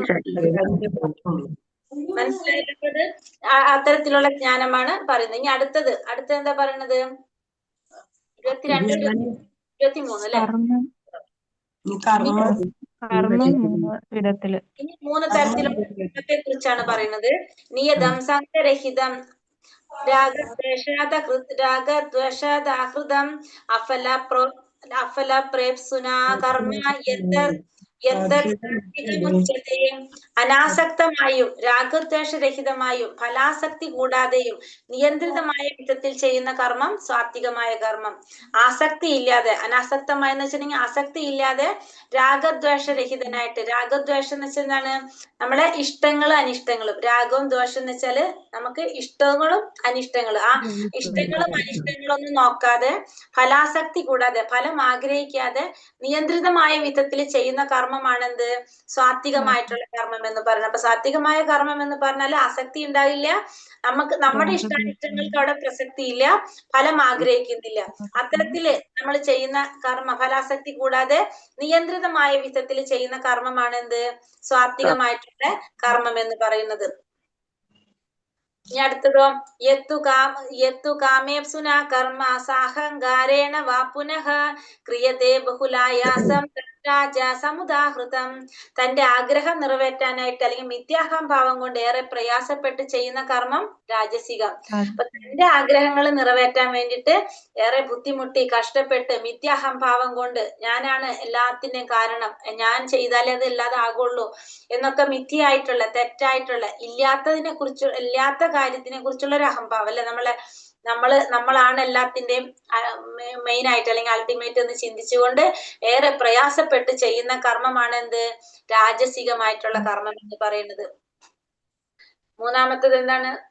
താമസികം. അനുബന്ധം ക്ഷയം ഹിംസം അനപേക്ഷാച്ച പൗരുഷം മോഹാദാരാഭ്യത കർമ്മ യത്തത്താമസമുച്യത്തെ. തുടർന്നുണ്ടാകുന്ന കെട്ടുപാടുകളെയോ അന്യർക്കുണ്ടാകുന്ന നാശത്തെയോ ക്ലേശങ്ങളെയോ അവഗണിച്ചുകൊണ്ട് ശാസ്ത്ര നിർദ്ദേശങ്ങൾക്കെതിരായിട്ടും വ്യാമോഹം മൂലം ചെയ്യുന്ന കർമ്മം താമസികമായിട്ടുള്ളത്. എന്താണ്? തുടർന്നുണ്ടാകുന്ന കെട്ടുപാടുകള്, മറ്റുള്ളവർക്ക് ഉണ്ടാകുന്ന നാശങ്ങള്, ക്ലേശങ്ങളൊക്കെ അവഗണിച്ചുകൊണ്ട് ശാസ്ത്രങ്ങൾക്ക് വിരുദ്ധമായിട്ട് വ്യാമോഹം മൂലം ചെയ്യുന്ന കർമ്മമാണെന്ത്? താമസികമായിട്ടുള്ള കർമ്മം എന്ന് പറയുമ്പോൾ തുടർന്നുണ്ടാകുന്ന കെട്ടുപാട്, നമുക്ക് ആ ചെയ്യുന്ന കർമ്മത്തിനനുസരിച്ച് മറ്റുള്ളവർക്ക് ഉണ്ടാകുന്ന നാശത്തെ കുറിച്ചോ അവർക്കുണ്ടാകുന്ന ബുദ്ധിമുട്ടുകളോ ക്ലേശങ്ങളോ ഒന്നും ചിന്തിക്കാതെ അതിനൊന്നും അവഗണിച്ചുകൊണ്ട് ശാസ്ത്രത്തില് പറഞ്ഞിരിക്കുന്നതിനെതിരായിട്ട് ചെയ്യുന്നതാണ് എന്ത്? താമസികമായിട്ടുള്ള കർമ്മം. അപ്പൊ 3 തരത്തിലുള്ള കർമ്മം നമ്മൾ കണ്ടു. എങ്ങനെയാണ്? ഫസ്റ്റത്തെ സാത്വികം, ആസക്തി ഇല്ലാതെ രാഗദ്വേഷരഹിതനായിട്ട് ഫലാസക്തി കൂടാതെ നിയന്ത്രിതമായ വിധത്തിൽ ചെയ്യുന്ന കർമ്മം സാത്വികമായിട്ടുള്ളത്. രാജസികമായിട്ടുള്ളത് ആഗ്രഹം നിറവേറ്റാനും മിഥ്യാഹംഭാവം കൊണ്ട് ഏറെ പ്രയാസപ്പെട്ട് ചെയ്യുന്ന കർമ്മം രാജസകർമ്മം. താമസികം. തുടർന്നുണ്ടാകുന്ന കെട്ടുപാടുകളെയോ അന്യർക്കുണ്ടാകുന്ന നാശത്തെയോ ക്ലേശങ്ങളെയോ അവഗണിച്ചും ശാസ്ത്ര നിർദ്ദേശങ്ങൾക്കെതിരായി വ്യാമോഹം മൂലം ചെയ്യുന്ന കർമ്മങ്ങൾ താമസകർമ്മം. താമസികമായിട്ടുള്ള കർമ്മം അല്ലെ. അപ്പൊ 3 തരത്തിലുള്ള കർമ്മത്തെ കുറിച്ചും നമ്മൾ കണ്ടു. ഇനി അടുത്തത് എന്താ പറയുന്നത്? നമുക്ക് സാത്വിക എടുത്തോട്ടെ, ഒരു 5 ശ്ലോകം കൂടി എടുക്കാൻ പറ്റുമോ? നിർത്തണോ ഇവിടെ എടുക്കാം വെച്ച്? മാതാജി. ഇല്ല, 4 കുറച്ചുകൂടെ എടുക്കാം. ഏഹ് എടുക്കാം മാതാജി. എടുത്തോ. കുറച്ചുകൂടെ എടുക്കാം. പത്രം 12, 19 ആയുള്ളു. എടുക്കാം അല്ലെ. ഹരേ കൃഷ്ണ. അപ്പൊ അടുത്തെന്താ പറഞ്ഞത്? മുക്ത സങ്കോനഹം വാദി ധൃത്യുത്സാഹാസമന്വിതഃ സിദ്ധ്യസിദ്ധോർ നിർവികാര കർത്ത സ്വാത്വിക ഉച്യതേ. ഭൗതിക പ്രകൃതിയുടെ ത്രിഗുണങ്ങളുമായി ബന്ധപ്പെടാതെ മിഥ്യാഹങ്കാരം ത്യജിച്ചും സ്ഥിരനിശ്ചയത്തോടും ഉത്സാഹത്തോടും കൂടിയും ജയാപജയങ്ങളിൽ അക്ഷോഭ്യനായും പ്രവർത്തിക്കുന്നവനാണ് സ്വാത്വികൻ. ഇനി സ്വാത്വികനായിട്ടുള്ള വ്യക്തി ആരാണ് പറയണത്? അല്ലെ, കർത്താവ് അല്ലെ. ആരാണ്? ഭൗതിക പ്രകൃതിയുടെ ത്രിഗുണങ്ങളുമായി ബന്ധപ്പെടാതെ എങ്ങനെയാണ്? വിദ്യാഹങ്കാരം ത്യജിച്ചു ദൃഢനിശ്ചയത്തോടും ഉത്സാഹത്തോടും കൂടി ചെയ്യും ജയപരാജയങ്ങളിൽ അക്ഷോഭ്യനായും ചെയ്യും പ്രവർത്തിക്കുന്നവൻ സാത്വികൻ. അപ്പൊ എന്തിനെ കുറിച്ച്? കൃഷ്ണാവബോധത്തിലുള്ള ഒരു മനുഷ്യൻ, ഒരു വ്യക്തി, ആ കർത്താവ് എന്ന് പറയുന്നത്, കർത്താവിനെ കുറിച്ചാണ് ഇവിടെ പറയുന്നത്. സാത്വികനായിട്ടുള്ള കർത്താവ് എങ്ങനെയാണ് പറയുന്നത്? അപ്പൊ കൃഷ്ണാവബോധത്തിലുള്ള ഒരു വ്യക്തി എപ്പോഴും എങ്ങനെയായിരിക്കും? ത്രിഗുണങ്ങൾക്ക് അതീതനായിരിക്കും. ആ വ്യക്തി എപ്പോഴും ത്രിഗുണങ്ങൾക്ക് അതീതനായിരിക്കും. ത്രിഗുണങ്ങളൊന്നും ആ വ്യക്തിയെ ബാധിക്കുന്നില്ല. അങ്ങനെയുള്ള വ്യക്തിയാണ്. തനിക്ക് വേണ്ടിയിട്ടായിരിക്കില്ല കർമ്മങ്ങളുടെ ഫലങ്ങൾ മുഴുവനും ഭഗവാന് സമർപ്പിച്ച വ്യക്തിയായിരിക്കും. അതുകൊണ്ട് തന്നെ ത്രിഗുണങ്ങളുമായിട്ട് ബന്ധമില്ല, മിഥ്യാഹങ്കാരം ഉണ്ടാവില്ല, സ്ഥിരനിശ്ചയത്തോടെ ആയിരിക്കും ചെയ്യുന്നത്, ഉത്സാഹത്തോടു കൂടിയായിരിക്കും ചെയ്യുന്നത്. ജയത്തിലും പരാജയത്തിലും എന്തുണ്ടാവുന്നില്ല? അക്ഷോഭ്യനാകുന്നില്ല. യാതൊരു വിധത്തിലുള്ള ടെൻഷനോ പ്രയാസോ ആർക്കുണ്ടാകുന്നില്ല, ഉത്കണ്ഠകളൊന്നും ആർക്കില്ല. ഈ കൃഷ്ണാവബോധത്തിലുള്ള വ്യക്തിക്ക് അല്ലെങ്കിൽ കർത്താവിന് ഇല്ല. അങ്ങനെയുള്ള വ്യക്തിയാണ് ആര്? സ്വാത്വികനായിട്ടുള്ള കർത്താവ് എന്ന് പറയുന്നത്. ഒന്നിനെ കുറിച്ചും എന്തില്ല? ഒരു ചിന്തയില്ല, ഒരു ടെൻഷൻ ഇല്ല അല്ലെ. എല്ലാം ഭഗവാന് സമർപ്പിച്ചിട്ടിരിക്കുന്ന വ്യക്തിയാണ്. അപ്പൊ അതുകൊണ്ട് ജയം പരാജയത്തെ കുറിച്ച് ചിന്തിക്കേണ്ട. പിന്നെന്താണ്? ത്രിഗുണങ്ങളുമായിട്ട് യാതൊരു ബന്ധമില്ല, സ്ഥിരനിശ്ചയത്തോടെ ഉത്സാഹത്തോടെ ഭഗവാന് വേണ്ടി മാത്രം കർമ്മം ചെയ്യുന്ന വ്യക്തി. അതാണ് ആര്? സ്വാത്വികനായ കർത്താവ് എന്ന് പറയുന്നത്. അടുത്തത് രാജസികനായിട്ടുള്ള രാഗി കർമ്മഫല പ്രേപ്സുർ ലുപ്തോ ഹിംസാത്മകോശുചിഹി ഹർഷശോകാനിതാകർത്ത രാജസ പരികീർത്തിതാഹ. പ്രവൃത്തിയിലും അതിന്റെ ഫലങ്ങളിലും ആസക്തനും ആ ഫലങ്ങൾ അനുഭവിക്കാൻ ആഗ്രഹമുള്ളവനും ലോഭിയും ഈർഷ്യാലുവും വിശുദ്ധിയില്ലാത്തവനും സുഖദുഃഖങ്ങളാൽ ബാധിതനുമായ കർത്താവ് രാജസികമായിട്ടുള്ളത്. എങ്ങനെയാണ് ആ രാജസികമായിട്ടുള്ളത്? ഇപ്പൊ നമുക്ക് തന്നെ മനസ്സിലാകും അല്ലെ. രാജസികത്തിലുള്ള ഇരിക്കുന്ന കർത്താവ് എങ്ങനെയായിരിക്കും? ഫലത്തിൽ ആസക്തനായിരിക്കും. ചെയ്യുന്ന പ്രവൃത്തിയിലും ഫലത്തിലും ആസക്തനായിരിക്കും. ആ ഫലങ്ങൾ അനുഭവിക്കാനായിട്ട് ആഗ്രഹമുള്ളവനായിരിക്കും. ലോഭിയായിരിക്കും. പിന്നെന്താണ്? ലോഭി പിന്നെ ഈർഷ്യാലുവായിരിക്കും. ശുദ്ധിയില്ലാത്തവനായിരിക്കും. സുഖദുഃഖങ്ങളാൽ ബാധിതനുമായിരിക്കും. സുഖദുഃഖങ്ങളൊക്കെ ബാധിച്ചു കൊണ്ടിരിക്കുന്നവനുമാണ് ആര്? രാജസികത്തിലുള്ള കർത്താവ് എന്ന് പറയാം. രജോ ഗുണത്തിലുള്ള രാജസികമായിട്ടുള്ള കർത്താവ് എന്ന് പറയാം. കാരണം ഫലങ്ങൾ ആഗ്രഹിച്ചു കൊണ്ടിരിക്കുമ്പോൾ തന്നെ നമുക്ക് എന്തുണ്ടാകും? ദുഃഖങ്ങൾ വരും. കാരണം നമ്മൾ ആഗ്രഹിച്ച രീതിയിൽ അതിന്റെ ഫലം വന്നില്ലെങ്കിൽ സ്വാഭാവികമായിട്ട് നമുക്ക് അത് എന്ത് വരും? ദുഃഖം വരും അല്ലെ. നമ്മള് 2ാമത്തെ അധ്യായത്തിൽ പഠിക്കുന്നുണ്ട് അല്ലെ. എന്താണ് പറയുന്നത്? ഒരു 5-8 കാര്യങ്ങൾ പറയണില്ലേ? കാമം എന്താണ് ശ്ലോകം പറയുന്നത്? അല്ല, അതാണ് ആസക്തി വരും. ആസക്തിയിൽ നിന്ന് കാമം, ഇന്ദ്രിയ വിഷയങ്ങളെ കുറിച്ച് ചിന്തിക്കുന്ന ആസക്തി വരും, കാമം വരും, ആസക്തി വരും. ആസക്തിയിൽ നിന്ന് ഓർമ്മയുണ്ടോ അത് പറഞ്ഞത്? കോപത്തിൽ നിന്ന്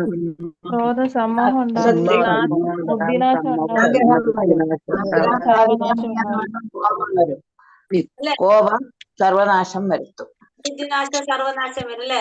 എന്താണ് അത് പറഞ്ഞത്? ഇന്ദ്രിയ വിഷയങ്ങളെ കുറിച്ച് ചിന്തിക്കുമ്പോ ഇന്ദ്രിയ വിഷയങ്ങൾ വരുമ്പോ എന്താണ് വരുന്നത്? അത് സംജായത്തെ വിഷയാൻ പുംസ സംഘസ്തേഷു ഉപജായത്തെ സംഘസംജായത്തെ കാമ കാമാത് ക്രോധാഭിജായത്തെ. അപ്പൊ ഇന്ദ്രിയ വിഷയങ്ങളെ കുറിച്ച് ചിന്തിക്കുമ്പോൾ നമുക്ക് അതിൽ ആസക്തി ഉണ്ടാകും. ആസക്തിയിൽ നിന്ന് കാമം വരും, കാമത്തിൽ നിന്ന് ക്രോധം വരും, സമോഹം വരും. അതായത് മനസ്സിലാക്കാത്ത ഒരു അവസ്ഥയിലേക്ക് നമ്മൾ പോകും. അതാണ്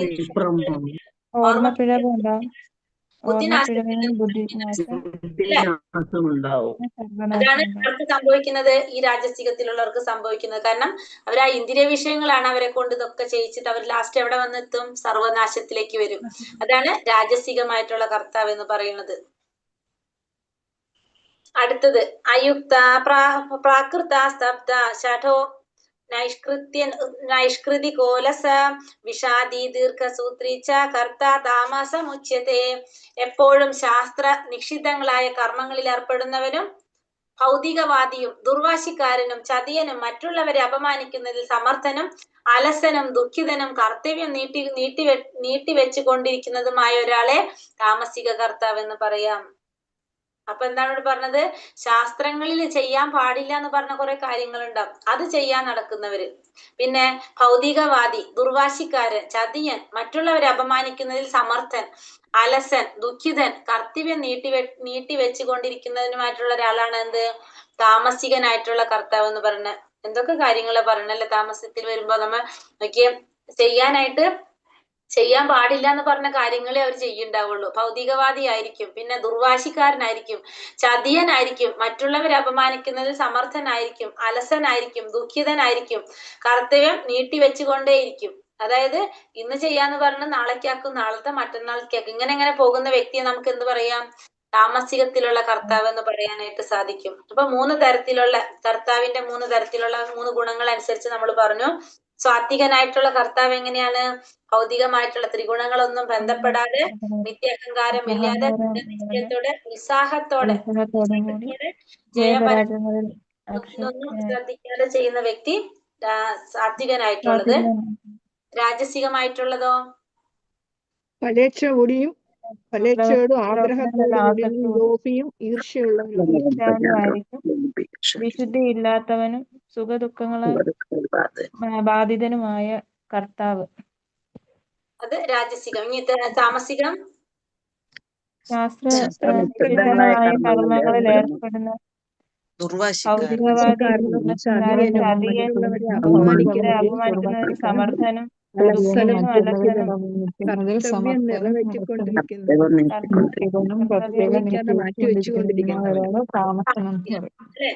താമസികമായിട്ടുള്ളത്. ഇവിടെ വെച്ച് നിർത്തട്ടെ ഞാൻ. 28.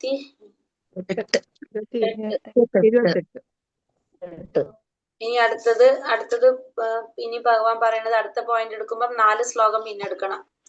30, 31, 32 വരെ എടുക്കേണ്ടി വരും. ബുദ്ധിയെ കുറിച്ച് പറയണം. അപ്പൊ അത് 3 എടുക്കേണ്ടി വരും. നിർത്തല്ലേ? മതി മാതാജി. ഹരേ കൃഷ്ണ, ഹരേ കൃഷ്ണ, ഹരേ കൃഷ്ണ. പഞ്ചകൽപതരൂപേശ്ച കൃപാ സിന്ധോഭ്യവ ച പതിതാനം പാവനേഭ്യോ വൈഷ്ണവേഭ്യോ നമോ നമഃ. അനന്ത കോടി വൈഷ്ണവൃന്ദി കി ജയ്, ശ്രീല പ്രഭുപാദ് കി ജയ്, ഗുരുദേവ് കി ജയ്, നിതായ് ഗൗര പ്രമാനന്ദേ. ഹരി ഹരി ബോൽ. ഹരേ കൃഷ്ണ. അപ്പൊ നമ്മൾ ഇന്ന് അധ്യായം 18 28 ശ്ലോകം വരെ എടുത്തു. അതിൽ നമ്മൾ എന്തൊക്കെയാ മനസ്സിലാക്കിയത്? ഇന്നത്തെ ഇതൊക്കെയാ കണ്ടത്. നമ്മള് കുറെ കാര്യങ്ങൾ മനസ്സിലാക്കിയതല്ലേ? കുറച്ച് ശ്ലോകങ്ങളാണെങ്കിലും കുറെ കാര്യങ്ങൾ കിട്ടിയിരുന്നു. കർമ്മനിർവഹണത്തിനുള്ള 5 ഘടകങ്ങൾ ഏതെല്ലാം നോക്കി.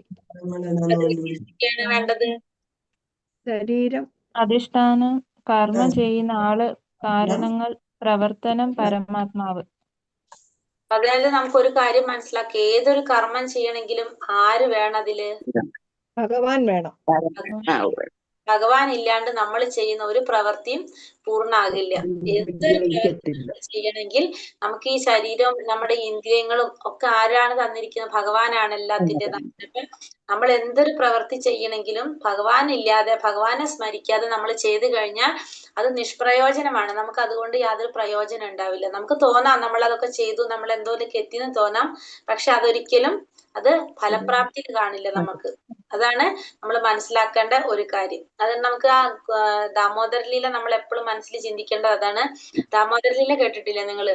അതില് പറയുന്നത് യശോദാമ്മ ഭഗവാനെ കയറുകൊണ്ട് കെട്ടി വെക്കുന്നുണ്ട് അല്ലെ, കെട്ടാനായിട്ട്. അപ്പം എത്രയോ പ്രാവശ്യം പരിശ്രമിച്ച് ലാസ്റ്റ് ഭഗവാൻ അങ്ങോട്ട് കാരുണ്യം കൊടുക്കുമ്പോഴാണ് യശോദാമ്മയ്ക്ക് അത് കെട്ടാൻ സാധിക്കുന്നത്. നമ്മുടെ പരിശ്രമവും ഭഗവാന്റെ കാരുണ്യം വേണം, നമ്മുടെ പരിശ്രമം വേണം. അതിന് പണ്ടത്തോര് പറയും, എന്ത് പറയുമ്പോൾ പകുതിയും എന്ന് പറയില്ല, നമ്മൾ 50-50 ദൈവം പാതി എന്ന് പറഞ്ഞത് ശരിയാണ്. കാരണം നമ്മൾ ശ്രമിച്ചാലേ അടുത്ത പകുതി ഭഗവാൻ ചെയ്യുള്ളൂ. നമുക്ക് വേണ്ടെങ്കിൽ ഭഗവാൻ ചെയ്യേണ്ട ആവശ്യമില്ലല്ലോ. നമ്മൾ പറയും എല്ലാം ഭഗവാൻ അറിയുന്നല്ലേ, അപ്പൊ ഭഗവാൻ എല്ലാം ചെയ്യുമല്ലോ, നമ്മൾ എന്തിനാ ചെയ്യണത്? പക്ഷെ അങ്ങനെയല്ല. നമ്മൾ ചെയ്യേണ്ടത് നമ്മൾ ചെയ്താലാണ് ബാക്കി ഭഗവാൻ ചെയ്തുതരാം. നമുക്ക് വേണ്ടെങ്കിൽ ഭഗവാൻ അത് ചെയ്യേണ്ട ആവശ്യമുണ്ടോ?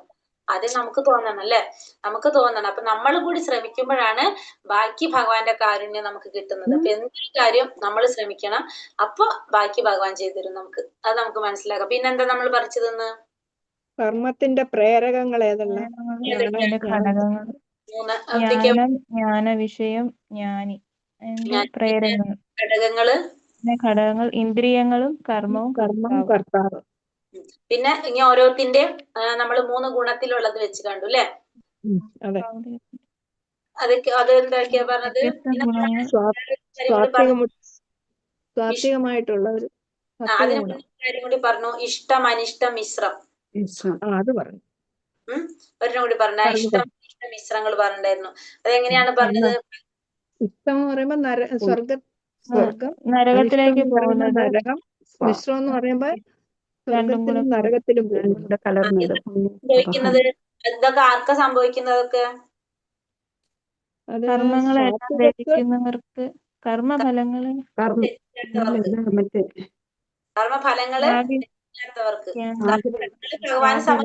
മരണാനന്തരം അനുഭവിക്കുന്നത്. ഇതൊക്കെ അനുഭവിക്കേണ്ടി വരുന്ന ആർക്കാണ്? കർമ്മഫലങ്ങള് ഭഗവാന് ഭഗവാനിൽ അർപ്പിച്ചു കൊടുക്കുന്നവർക്ക് സ്വർഗം. അർപ്പിക്കുന്നവർക്ക് സ്വർഗവും വരുന്നില്ല. കർമ്മഫലങ്ങൾ ഭഗവാൻ അർപ്പിച്ചു കഴിഞ്ഞാൽ നമുക്ക് പുണ്യപാപം ഇല്ല. നമ്മള് ബാലൻസിലാണ്. പിന്നെ അപ്പൊ സന്യാസികൾക്കോ ത്യാഗികൾക്കോ ഇത് അനുഭവിക്കേണ്ടി വരില്ല. അതായത് സന്യാസികളും ത്യാഗികൾക്കും അതായത് നമ്മൾ ചെയ്യുന്ന കർമ്മത്തിന്റെ ഫലം ഭഗവാന് സമർപ്പിച്ചുകൊണ്ട് ചെയ്യുകയാണെങ്കിൽ നമുക്ക് പിന്നെ അവിടെ നമ്മൾ ചെയ്യുന്നതിന്റെ ഫലം നമ്മൾ വേറൊരാൾക്ക് കൊടുത്തു. അപ്പൊ നമുക്ക് ആ ചെയ്യുന്നതിന് ഫലം ഉണ്ടോ? ഇല്ല. നമുക്ക് പുണ്യവും ഇല്ല പാപവും ഇല്ല. നമ്മൾ ബാലൻസ്ഡ് ആണ്. അപ്പൊ നമുക്ക് എന്ത് വേണ്ട? നമുക്ക് ഈ ഭൗതിക ലോകത്തിൽ വരണ്ട. പിന്നെ നമ്മൾ എന്തിനവിടേക്ക് വരുന്നത്? ഭഗവാന്റെ അടുത്ത് പോകും. അതെ. അപ്പൊ ഭഗവാന്റെ അടുത്തേക്ക് പോകും. അപ്പൊ വരുന്നത് ആരാണ്? ഈ പുണ്യവും പാപം അനുഭവിക്കാൻ. അതായത് അവരുടെ ഫലം അവര് തന്നെ എടുക്കുന്നവർക്കാണ് വരേണ്ടി വരുന്നത്. പുണ്യം അനുഭവിക്കാനാണ് ഭൗതിക ലോകത്തില് എത്രാമത്തെ ലോകമാണ്? 5ാമത്തെ ലോകം അല്ലെ? ദേവന്മാരുടെ ലോകം. 5ാമത്തെ ലോകത്തിൽ പോയിട്ട് ജന്മം എടുക്കേണ്ടി വരും. അത് കഴിഞ്ഞിട്ട് പാപകർമ്മങ്ങൾ അനുഭവിക്കണമെങ്കിൽ എവിടെയാണെന്ന് വെച്ചാൽ അവിടേക്ക് പോകണം. അല്ലാന്ന് വെച്ചിട്ടുണ്ടെങ്കിൽ ബാക്കി നമ്മൾ ഈ ഭൂമിയിൽ വന്നിട്ട് അത് ക്ഷീണ പുണ്യ മർത്യലോകം വിശന്തി. നമ്മൾ ഇങ്ങനെ കറങ്ങിക്കൊണ്ടിരിക്കും. നമ്മള് കർമ്മം ചെയ്യുന്നതിന്റെ ഫലങ്ങൾ മുഴുവൻ ഭഗവാന് സമർപ്പിച്ചു കഴിഞ്ഞാൽ നമുക്ക് പിന്നെ എന്തില്ല? പുണ്യഫലവും ഇല്ല, പാപഫലവും ഇല്ല. അല്ലെങ്കിൽ നമ്മൾ പുണ്യം അനുഭവിക്കണമെങ്കിലും ഈ ഭൗതിക പ്രപഞ്ചത്തിൽ വരണം, പാപം അനുഭവിക്കണമെങ്കിലും ഭൗതിക പ്രപഞ്ചത്തിൽ വരണം. നമ്മൾ ഇങ്ങോട്ട് വരുന്നില്ല. നമ്മൾ എവിടേക്ക് പോകാണ്? ഈ ഭൗതിക പ്രപഞ്ചത്തിന്റെ അപ്പുറത്തേക്ക് പോകും. നമ്മള് ഭഗവാന്റെ ലോകത്തിലേക്ക് പോകും. അപ്പൊ ഇത് ആർക്കും ശരിക്കും കൃഷ്ണാർപ്പണത്തിന് നമ്മുടെ നിത്യകർമ്മങ്ങൾ നമ്മൾ എങ്ങനെ ഭഗവാൻ അർപ്പിക്കേണ്ടത്? നമ്മൾ ഭഗവാനോട് പ്രാർത്ഥിച്ചിട്ട് അർപ്പിക്കുകയാണ് ചെയ്യുന്നത്. സ്മരിച്ചുകൊണ്ട് ചെയ്യണം. എല്ലാ കർമ്മങ്ങളും സർവം കൃഷ്ണാർപ്പണമസ്സു. എല്ലാ കർമ്മങ്ങളും ഭഗവാന് സമർപ്പിച്ചുകൊണ്ട് ചെയ്യാം. നമുക്ക് പ്രാർത്ഥിച്ചുകൊണ്ട് ചെയ്യാം എല്ലാ കർമ്മങ്ങളും. ചെറിയ പണ്ടത്തെ ഒക്കെ വീട്ടില് അമ്മൂമ്മമാരൊക്കെ ചെയ്യുന്ന കണ്ടിട്ടുണ്ടാവും. നമ്മള് ചോറ് വെള്ളം തിളച്ചിട്ട് അരി ഇടുമ്പോഴും ഭഗവാനെ സമർപ്പിച്ചിട്ടുണ്ട്. ശ്രദ്ധിച്ചിട്ടുണ്ട്? നമുക്കറിയില്ല വീട്ടില് അല്ലെ?